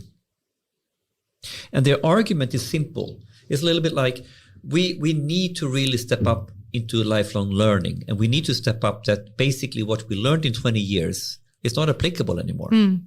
Definitely. And how can we have our whole society work then? And then I got goosebumps just thinking about it, because then he talked about what happens when you bring people of the age of 40 into university again. It's paid for by the state. You're supposed to do it, and you're then collaborating 18-year-olds together with 40-year-olds. There are so many spin-off positive effects on this in terms of learning.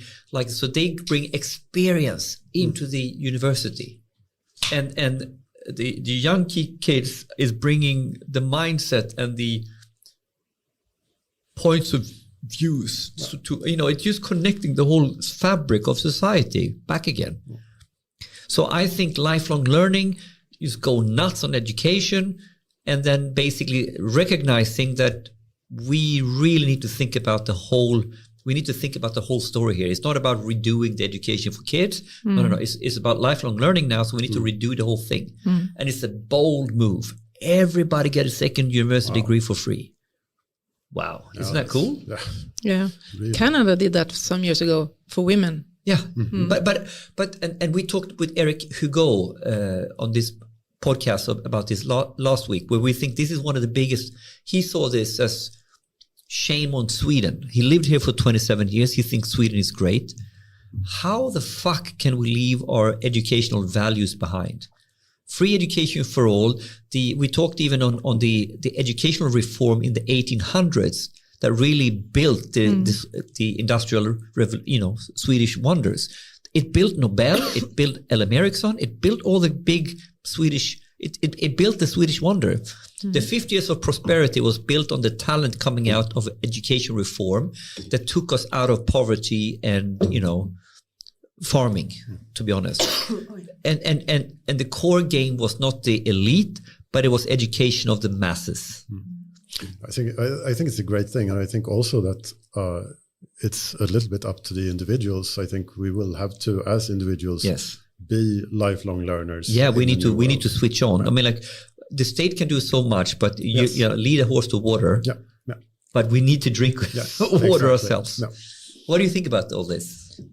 I think it's great because when I was working with gaming, I got connection with Canada because they also paid people $50,000 to come to Canada and start their gaming company. They went nuts, right? And they have an AI Wonder today. Yeah. And so they also saw that there was an equality in the tech world. So they started to do three things. One was to have more tech for girls in kindergarten, trying to stimulate the interest.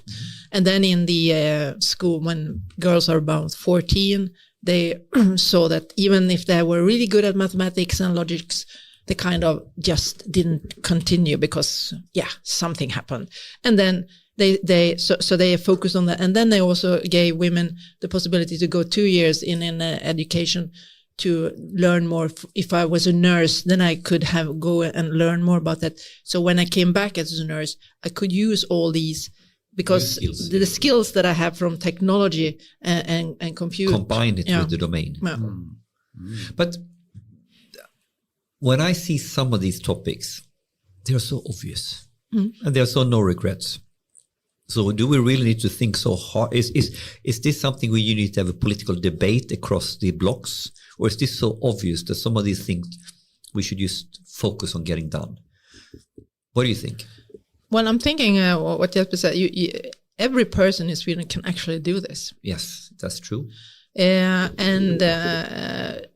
Also, I'm thinking that we could either think that this is my responsibility to be, have a good life and be interesting in the labor market to be sure that I actually, and it's like not knowing English. When I'm talking, I have a lot of groups with younger girls because I'm really interesting to see that this new kind of game changer, so few women are part of this. And it's even this trend in education, less and less girls are choosing to starting on technological educations. And we see that in the future, people need to have much more competence in tech. So if half of the population decides this is not for me, then we have an educational problem. And then really, it's like, why don't you have more women on the pod? Why don't you have more women on Data Innovation Summit? It's really, really hard. Both, they're not enough. And then in the end, they don't want to do it. They don't want to speak on stage. Yeah, that's crazy. Really crazy stuff. So we get a lot of floggings around these kind of stuff. Oh, you need to balance this up. Yeah, we want to, but you don't want to be here. What's wrong with you? So I think this core topic, how do we flip it so the women or girls want to have tech as the main? And this is the tricky one. And you have also, because I know that if someone asks me, do you want to be on stage? I always say yes. But you are different, Jeanette, in this sense. I think you are. Yeah, and I want to be a role model for others. And I say to people, well, it's what's the worst thing that could happen? Yeah, exactly. Right. They will never kill me. Sometimes sometimes I feel like I've done something super great, and sometimes it's not so good. But if you never do it, then it's like I an anecdote also about, since I'm a mother of two boys. And I was working at the National Road Administration, and we had a really good, the highest, the top dog. He was really a good guy, but he had accidentally said that a lot of young women left the office, and he said, "Oh, that's a shame, but we have all these great old men." So it came out wrong. Yeah, he didn't mean that, but it came out wrong. It came out wrong. Yeah. So we have this kind of he put out a group, and they asked, "Oh, we are now going to work with equality, and can't you lead this?" And then I had done this before, and I felt I don't want to be. No, I didn't even want to be part of it because I felt like And they said, "Oh, please come." So I came at the third meeting. And when I came into the room, I was a bit late, and then my boys, they were 2 and 5 years old, or now I was younger, 1 and 4, because then I was in Brussels, but 2 and 5. Okay, so so they were really young, my boys, and everyone, because I have a habit of having kids, and so everyone knew my boys. And it was this kind of feeling in the room that they were only women, and it's all these men, they are never letting us friends. It was like they were really a lot of hate, frustration. I was, I call it even hate. I was like, oh, they were so bad. It was like they were evil on the world. And then I just stood up, and they said, "Oh, are you leaving, Jeanette?" Yeah, I'm going home, and I'm going to kill Oscar and Gustav, because you say all men are evil. And then I think all boys should be killed. And they're like, "Oh, what are you saying?" And I said, well, if we say that all men are evil, and they are all, so that's the, no. Yes. So then I started, and I said, okay, what have you ever done for me? I'm also an engineer. You never helped me. You're always helping the guys. You have never helped me. So we got to start a discussion. What are we doing ourselves? Wow. Instead of saying the men is never going to let us out. I said, what have you done lately? We have to take space ourselves. And then, of course, this is the thing. We like you can give space, but you also need to take space. Yeah. It's a two-way street. Yeah. And also that's tricky to talk about sometimes, right? Yeah, because you're not politically correct when you say that. No, I know, but that's something that I'm not. But I'm also like to provoke discussions, because I'm thinking that every person. Have 2 provocative statements at least today. I have so many more. Can we have one more? But this is fantastic, because this is really interesting. What is your take? Yeah, I'm thinking. What you're mentioning that it was that you want to be on stage. Was it always like that, or was it something that changed you? And what do you say to your female colleagues if they doubt should I be on stage? I'm often saying that because I perform as a ballet dancer, so that's why I'm not afraid of stage. But of course, that's actually a good thing, right? Mm-hmm. That's something that you had really early in life that probably shaped you a bit. Yeah, I definitely think so. But I'm thinking I give out. I have a lot of adepts talk about this, because I'm saying, of course you're nervous. I mean. Think of what you want to rehearse, stand in front of a mirror. When your heart is kind of feeling like it's jumping out of your chest, think of do some counting. So there are a lot of different techniques, and everyone has to find their own. But in the end, you need to put yourself out there. Yeah. Because there is will you fold to the pressure? Will you be scared, or you want to step up and face your fears, whatever they are? Yeah. And I think that's the big thing here. And then I'm also thinking of, since when I was in this kind of super male environment when I started to work, then I once I have so many anecdotes from this one. Oh, crazy! But one of the things that I realized after a while was that. I could do a lot of the fun things and a lot of the hard work where the guys that were the kind of we were recruited at the same time, and after a while it felt like they were really harsh on them. They were on the boys, on the men. They got the tougher. You got more. They were always so nice with me. All the men, but they were really on these crown princes. They were really hard on them. They were like kind of seeing if they could if they would fix crack it, or not. Crack or not. Yeah, and that's something that I'm telling also to women that that's part of the game. Yeah, I mean, you can't be. You're not going to get the top jobs if you haven't been tried. No, And that's, I mean, it's hard. It's even hard. So it's sometimes I feel like some women think that you're just a man and then everything is kind of served. You just go into a room and then you get the executive. But it's not true. A man has to work as well. But of course they are in the norm, so it's a bit easier, but it's not for free. No, but so, it's, yeah.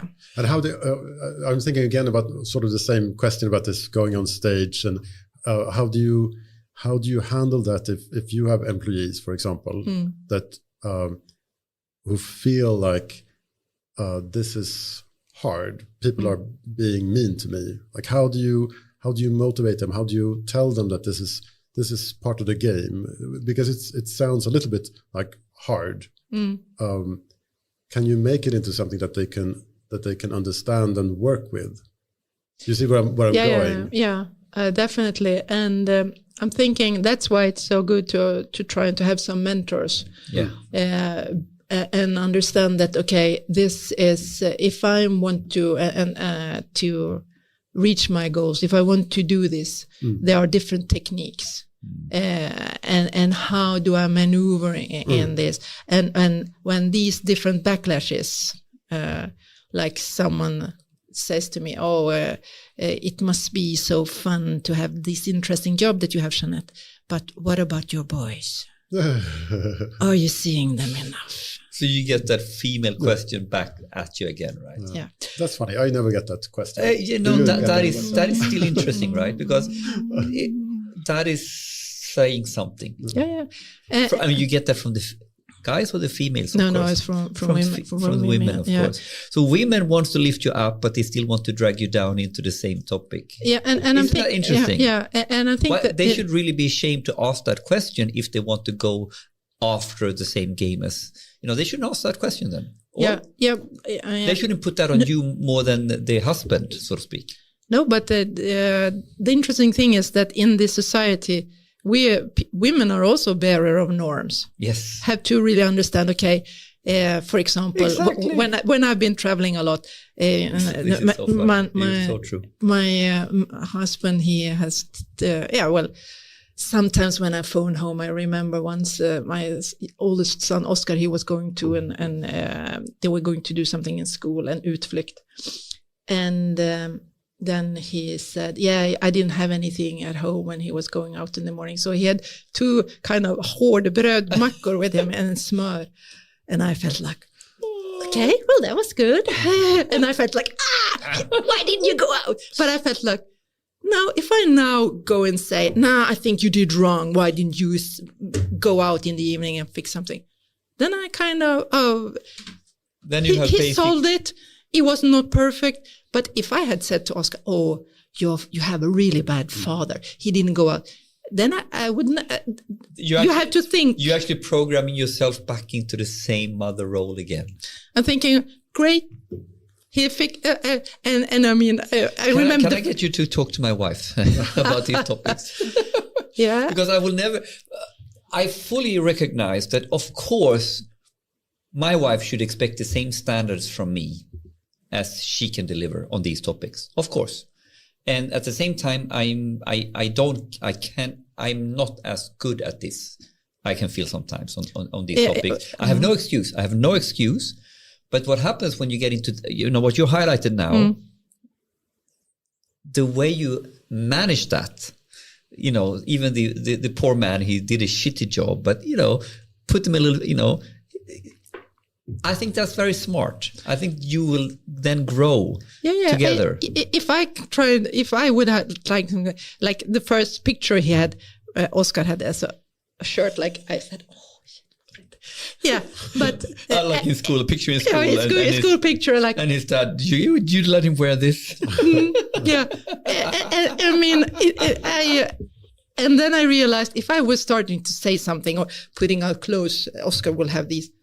Yeah, well, then you're putting yourself back in the box immediately. Yeah, and if I want other, because my sons has, since I've been traveling so much when they were small also, and my husband's parents living in Stockholm, I sometimes took them with me in the airport to Stockholm, and grandfather, grandmother took them, and I remember once when I was in Brussels and I was phoning to my to the boy's grandfather.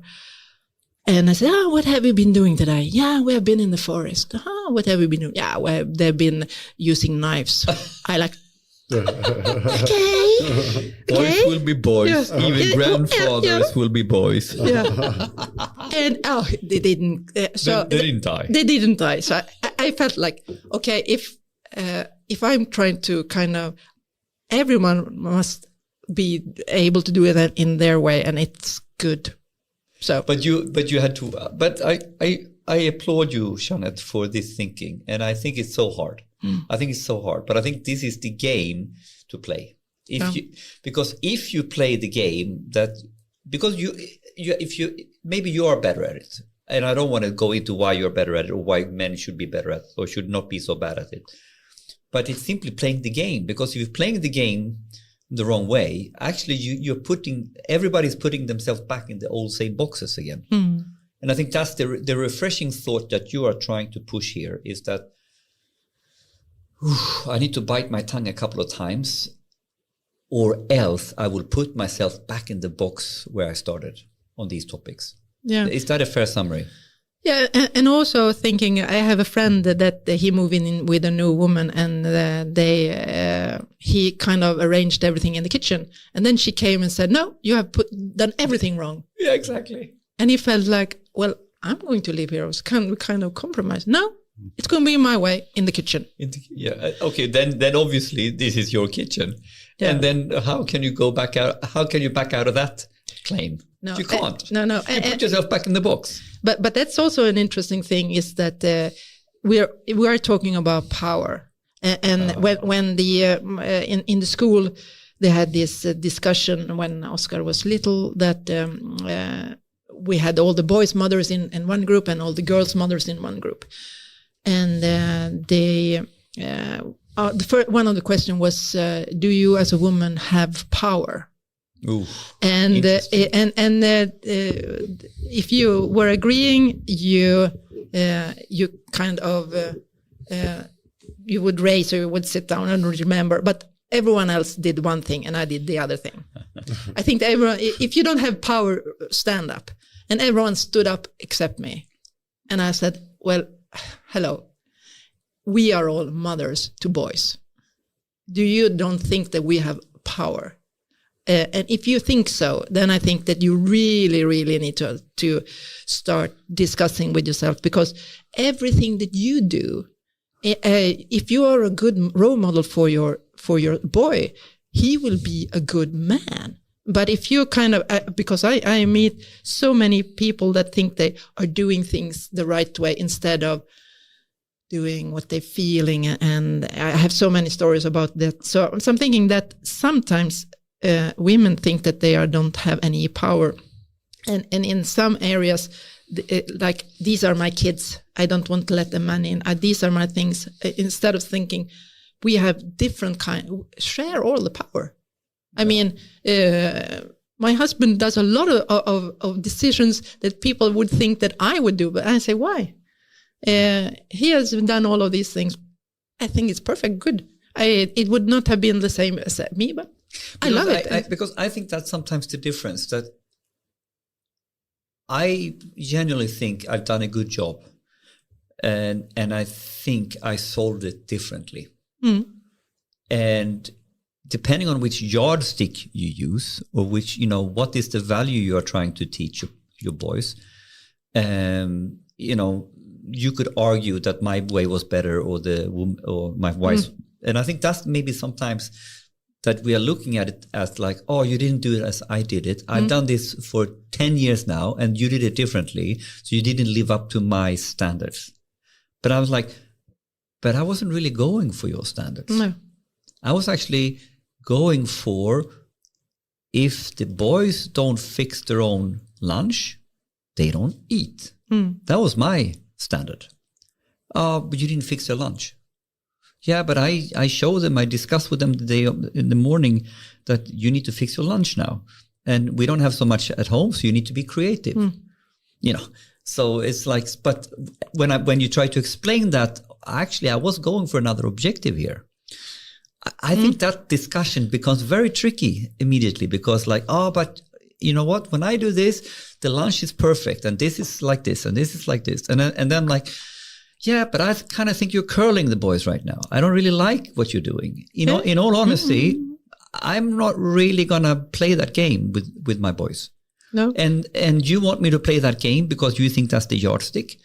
I have another benchmark here. You know, and then we have then this becomes really tricky, I think, because I can never win this argument. You know, it's really tricky argument to have. Deep in my bone, I feel I was trying to do something else, but I can't articulate it. Do you see what I mean? Yeah, definitely. And the interesting thing is that I think that is a problem that a lot of women had to really face. In our family, it was like I came home and my husband always said, "Yeah, I have decided now that the boys will do their own washing." And okay, you take it as if he's being lazy, right? You think it, but he's not. No, yeah, exactly. I said, "Great. Yeah, I bought a blue box for Oscar and a green box for Gustav because we had these color differences. They were Montessori kids, you know." Let's see if this works. Good. Did it work out? It worked out perfectly. Wow. Yeah. So they really? Were. Yeah. And since I didn't interfere, I just said, "Great." Great. The boys, they did the washes. And then when a couple of weeks later, Olle said, "Yeah, I'm thinking now that they should start to do a meal once a week." I like, yeah, great. So in 1 year we had makaroner och köttbullar once when the little boy was doing it. It's like, and I'm really picky when food. I like, yeah, great. And the older brother here, the pyttipanna. So we had Mondays and Wednesdays. Yeah, it was crazy. But after a while, my husband then found this Linas matkasse. So that was really great. They came with recipes and food. And the young boy, he called it Linas hatkasse because he thought it was so difficult. And I said, well, it's good. Now you're learning to read recipes and things like that. So now I think that was good. May I ask how old the youngest was then? Yeah, well, what kind of was he maybe 10? Oh, that's good. I'm really impressed with that. Yeah, that's impressive. That's impressive. This is way harder than AI. But I don't know. We are really running out of time. Can we steal some more time of you? I love the conversation because I really want to go back and I want to hear your short version. How do you make decisions happen in European Union? What did you do first? You thought it was, and then how does it really work? And what can we learn from that and bring home to the Swedish AI community? Yeah. Because the story we talked about earlier before the pod, I think is super interesting. It's really straightforward when you think about it, but we are doing it wrong. So so the whole thing with contrasting of how we in Finland or how we go into this topic of putting our agenda forward and how decisions are really, really made. And I think not many people really think about how this really works because it means we need to understand the game and play the game in order to have any influence. So that's where I'm coming from here. Yeah. So I think you have so much brilliant knowledge about this. Yeah. And you have proof in the podding. You put some legislation through, you talked about, what do you call it? The sparsely populated. Sparsely populated. You get that in the EU förordningen. Yeah. That is amazing. Yeah. That was and that was the result. Yeah. And if I take an example of something that people maybe know more about, because this was back in the days, more than 10 years ago. In Sweden we have only forest. Yeah, a lot of forest. A lot of forest, and in EU they want to protect forests. Yeah, we don't really need to protect forests in Sweden because they have some kind of forest. Someone also asked, "How many forests do you have in Sweden?" I like one. Sweden is a forest. And so all of a sudden, people realize we are going to make a new decision that is going to be bad for Swedish and Finnish industry that are really using forest. And then you try to influence the European Parliament, because now it has been in so many different, because there is a way of every decision, how it's made. It's a very detailed process. It's a very detailed process. And actually, if you've been working with that, I will come back to that. But often you jump to the very, very end, where it's very, very super hard to make any decisions. Any changes in decisions. And if you are going to try to change a political decision like you have to in parliament, then you have to understand that you maybe have to talk to over 100 persons. You cannot talk to the Swedish guy and say, hey, don't you understand that if this is going through. You need to influence everybody pushing a button to some degree almost, right? Yeah. And no one will do that because they don't understand. You have different layers. So if something, now I'm just making something up to have a discussion. An example. It will be a restriction on using water. Okay, that could happen, and so they are talking about it politically, and their discussion. Maybe we need to restrict how much water someone can use. Okay, 2 liters a day. Some person in one of the directorate, like in a department in Sweden, gets the you have to do the investigation, you have to do facts, you have to take in a lot of input, and starting to do a kind of suggestion on how many liters of water shall every person in Europe have. And it looks at, okay, how many liters do someone in Spain uses? Okay, 1 liter. So they make a decision on a suggestion, and that kind of then travels into this decision chain where you sometimes have people from the national ministries that are negotiating through the permanent representation in every country. You have different kind of experts, and every, now this was such a simple thing, but in this chain of decision, different levels are kind of designing simple things. So if you, for example, if this is a big thing and the simple thing is how many liters of water, no one on the top level are going to talk about these liters of water because they are talking about regulations, blah, blah, blah, blah, blah. So if you have this information on, in Sweden, actually, we need 10 liters of water because we have all these kind of differences that we need an exception. Everyone else has 1 liter. We need an exception. We don't have a water problem, but we really use a lot of water due to. Yeah, and we have a lot of. Then you can see, okay, when you then continue, Sweden from the beginning has this, because we base this on fact and say, we cannot, Sweden has to have this kind of special treatment because of this and this. And this is not going to rub the, kind of disturb the whole Congress. No. So if you're starting to talk to persons that are actually doing the work, then it's in the text, and then it's much easier. And for example, if for countries like Finland, they are having, since this is both a kind of official, you're working with member states and you have decisions that are in this change, but you're also working with this different kind of informal decision making. It's like the meeting that we had on Monday, and organizations. So these are, if they're also saying, for example, that Sweden needs 10 liters of water, it feels like, it's important. Sweden will have this 10 liters of water. But if I contrast or relate this to daily life, working as a consultant, selling to big corporations, I have worked as a salesperson and I worked on decision making in Vattenfall. I think what you're talking about is really bottom line, a couple of core things here. Step 1. You need to know the decision process inside and out. And then when you talk about a decision process, you need to understand what is the formal decision process steps and what is the informal decision-making stakeholders along that journey. So know your decision process. And you need to know the facts also. This is step 1. Step 2, get onto the people who are preparing the decision material.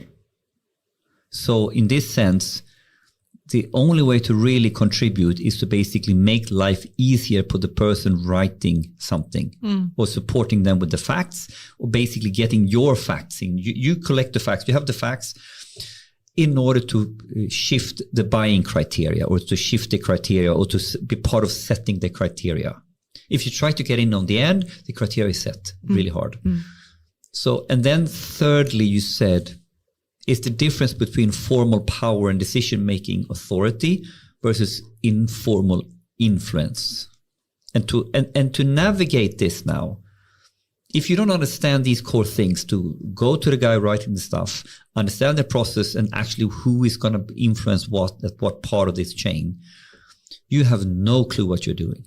Is that a fair summary? Yeah. And also, if you understand the chain and you see that, for example, we predicted that if you take this water thing again, we predicted it will be scarcely a water and this is an asset that Sweden wants to preserve. This is something that we are really, then we maybe shall start talking about how many liters. I mean, then you bring up the topic. You highlight the problem. You drive the problem question. So that this is really also about, don't start in the end. Start with, if you want to really drive something, you need to start way at the beginning, feeding the problem. Feeding the problem that leads to a proposition. Yeah, exactly. And that is something that we could do in the AI ecosystem in Sweden. If we, for example, if we take this energy efficiency, I mean, it's so many parameters that is important about talking about this.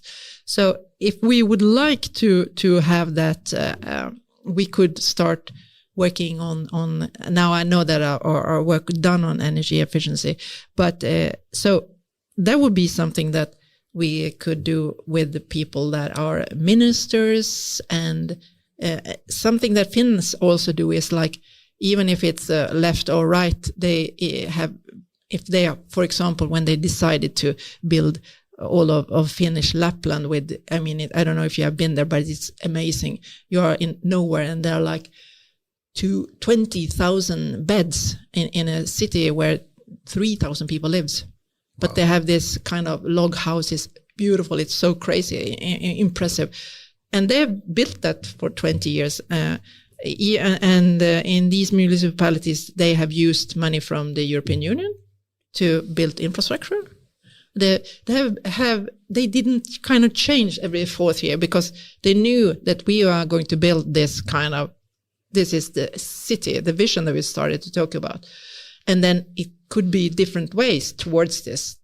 But it seems like they get over the political differences and they go for, they get over the regional differences, whatever, and they in the end stick to one plan or one story. Yeah. And you said it before, doesn't matter who you talk to, they will all tell the same core message. Yeah. And that's a different, and for them also it's like Finland first. When we were working with this sparsely populated fördraget, it was most of my colleagues. I can't take so much credit of it, but when I was at different meetings, I met people from Helsinki, and I said, "Wow, great! But you are working for Helsinki. This is for Finland," they said. And I'm thinking that it's interesting that we kind of regionalize things that, this is good or bad for Skåne or good or bad for Norrland. We do that. Instead of thinking, this is great, the green industry in Sweden, great. But how can we relate that back to AI? So how could we find the common theme and a common voice in AI then? What would that be? And how would we may need to work differently in order to come to that key message and then stick to that across political and regional borders? What is the difference we need to make now, in your opinion? I think that actually I don't really know where the problem is, because everyone says this is not a political combat. No. Everyone thinks this is good. And some people say this is why nothing is happening, because there's no debate. No debate. You don't want win or lose voters on it. No. So I still believe, I know that we have this AI commission that I know they are going to trying to be very concrete and do things. It's not just talking about things and doing new papers and investigations, because we have done that a lot.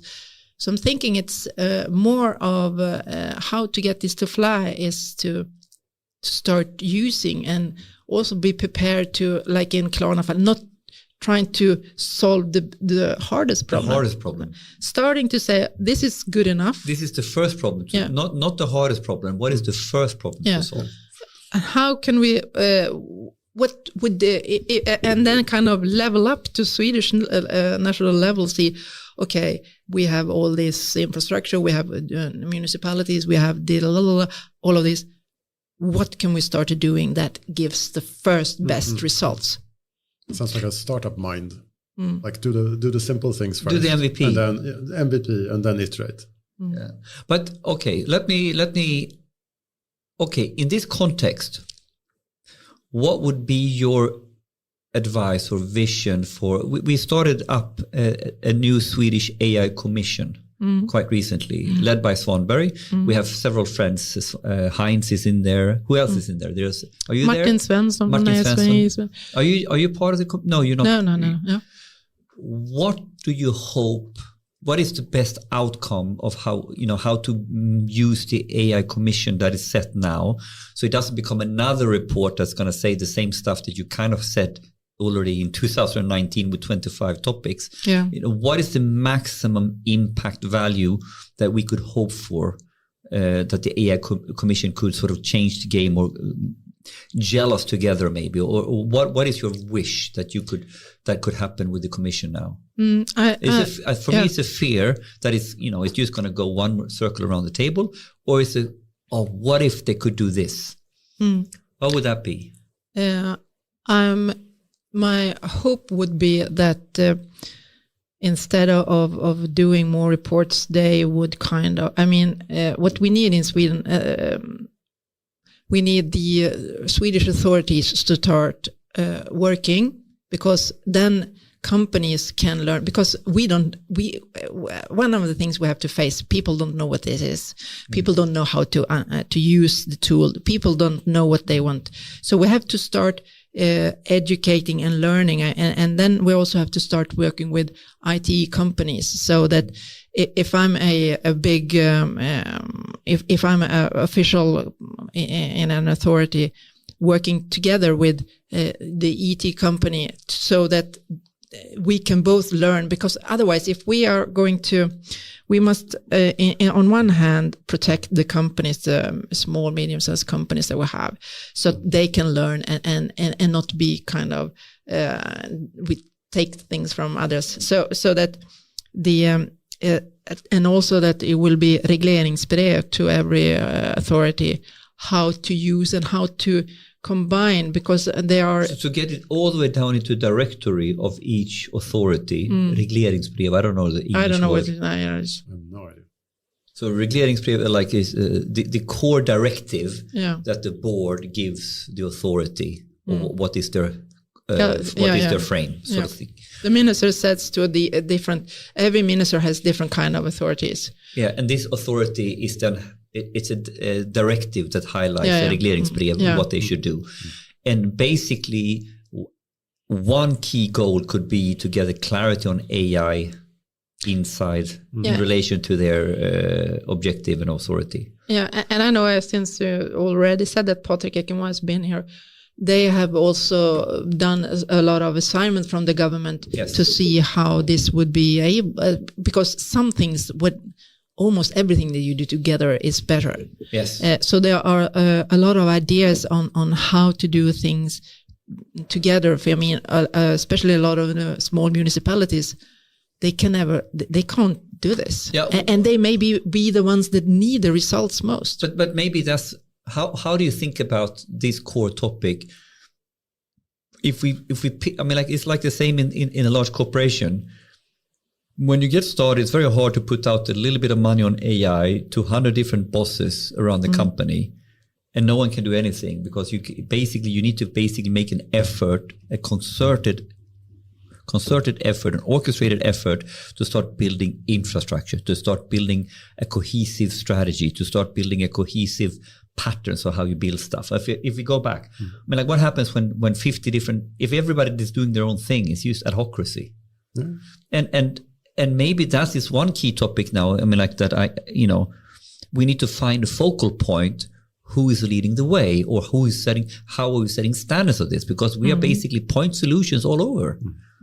But is that part of the problem here, that, that we need, that someone needs to decide where do we central this focus? There's no center point. I think that's the problem in my opinion. Yeah. Do you agree, or do you see what I'm talking about? Yeah. And hopefully the AI Commission can kind of point out. And I'm also thinking that in Sweden we have to be kind of then also generous. Okay, if you can decide on this, what my children will have tomorrow on clothes, that's okay with me. It's not what I would have preferred, but it's okay because we are moving forward. But this is the core problem back in, we want to be decentralized, but if we don't want to federate around the decentralized approach, if we don't want to have standards, we only have a bunch of anarchy point solutions. So the challenge is completely centralized monolith, we would say, technology monolith, or we need to have a federated platform architecture. You know what I mean, right? You can apply architectural topics to this problem, I think. I don't mind a little bit of anarchy, though. No, but what happens? It's better than nothing. Yeah, it's better than nothing. But can you get anywhere in all small port? Can you go?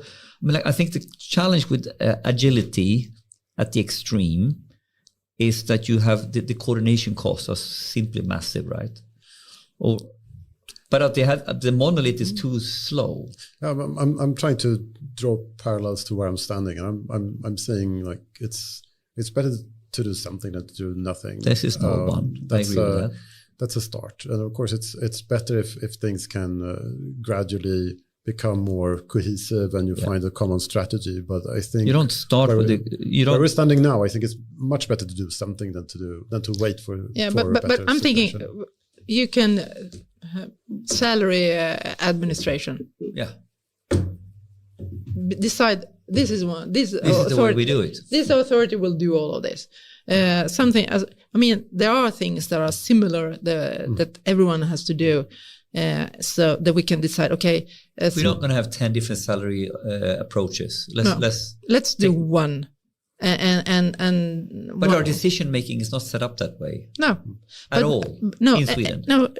And I hope that we don't have to kind of go back to being poor before we start. Because why is Finland so keen on this?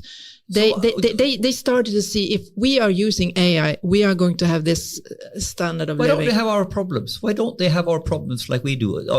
Is their steering mandates of the different authorities different? Is their starting point very different? Because I find sometimes that we don't have the directives, and the way the structures is set up in Sweden is really, really hard to do centralized efforts. Don't they have that part? Is it a different structure, or is it simply a different mindset and the way what is different? They have been in wars. Yeah. Sweden. Okay. Yeah.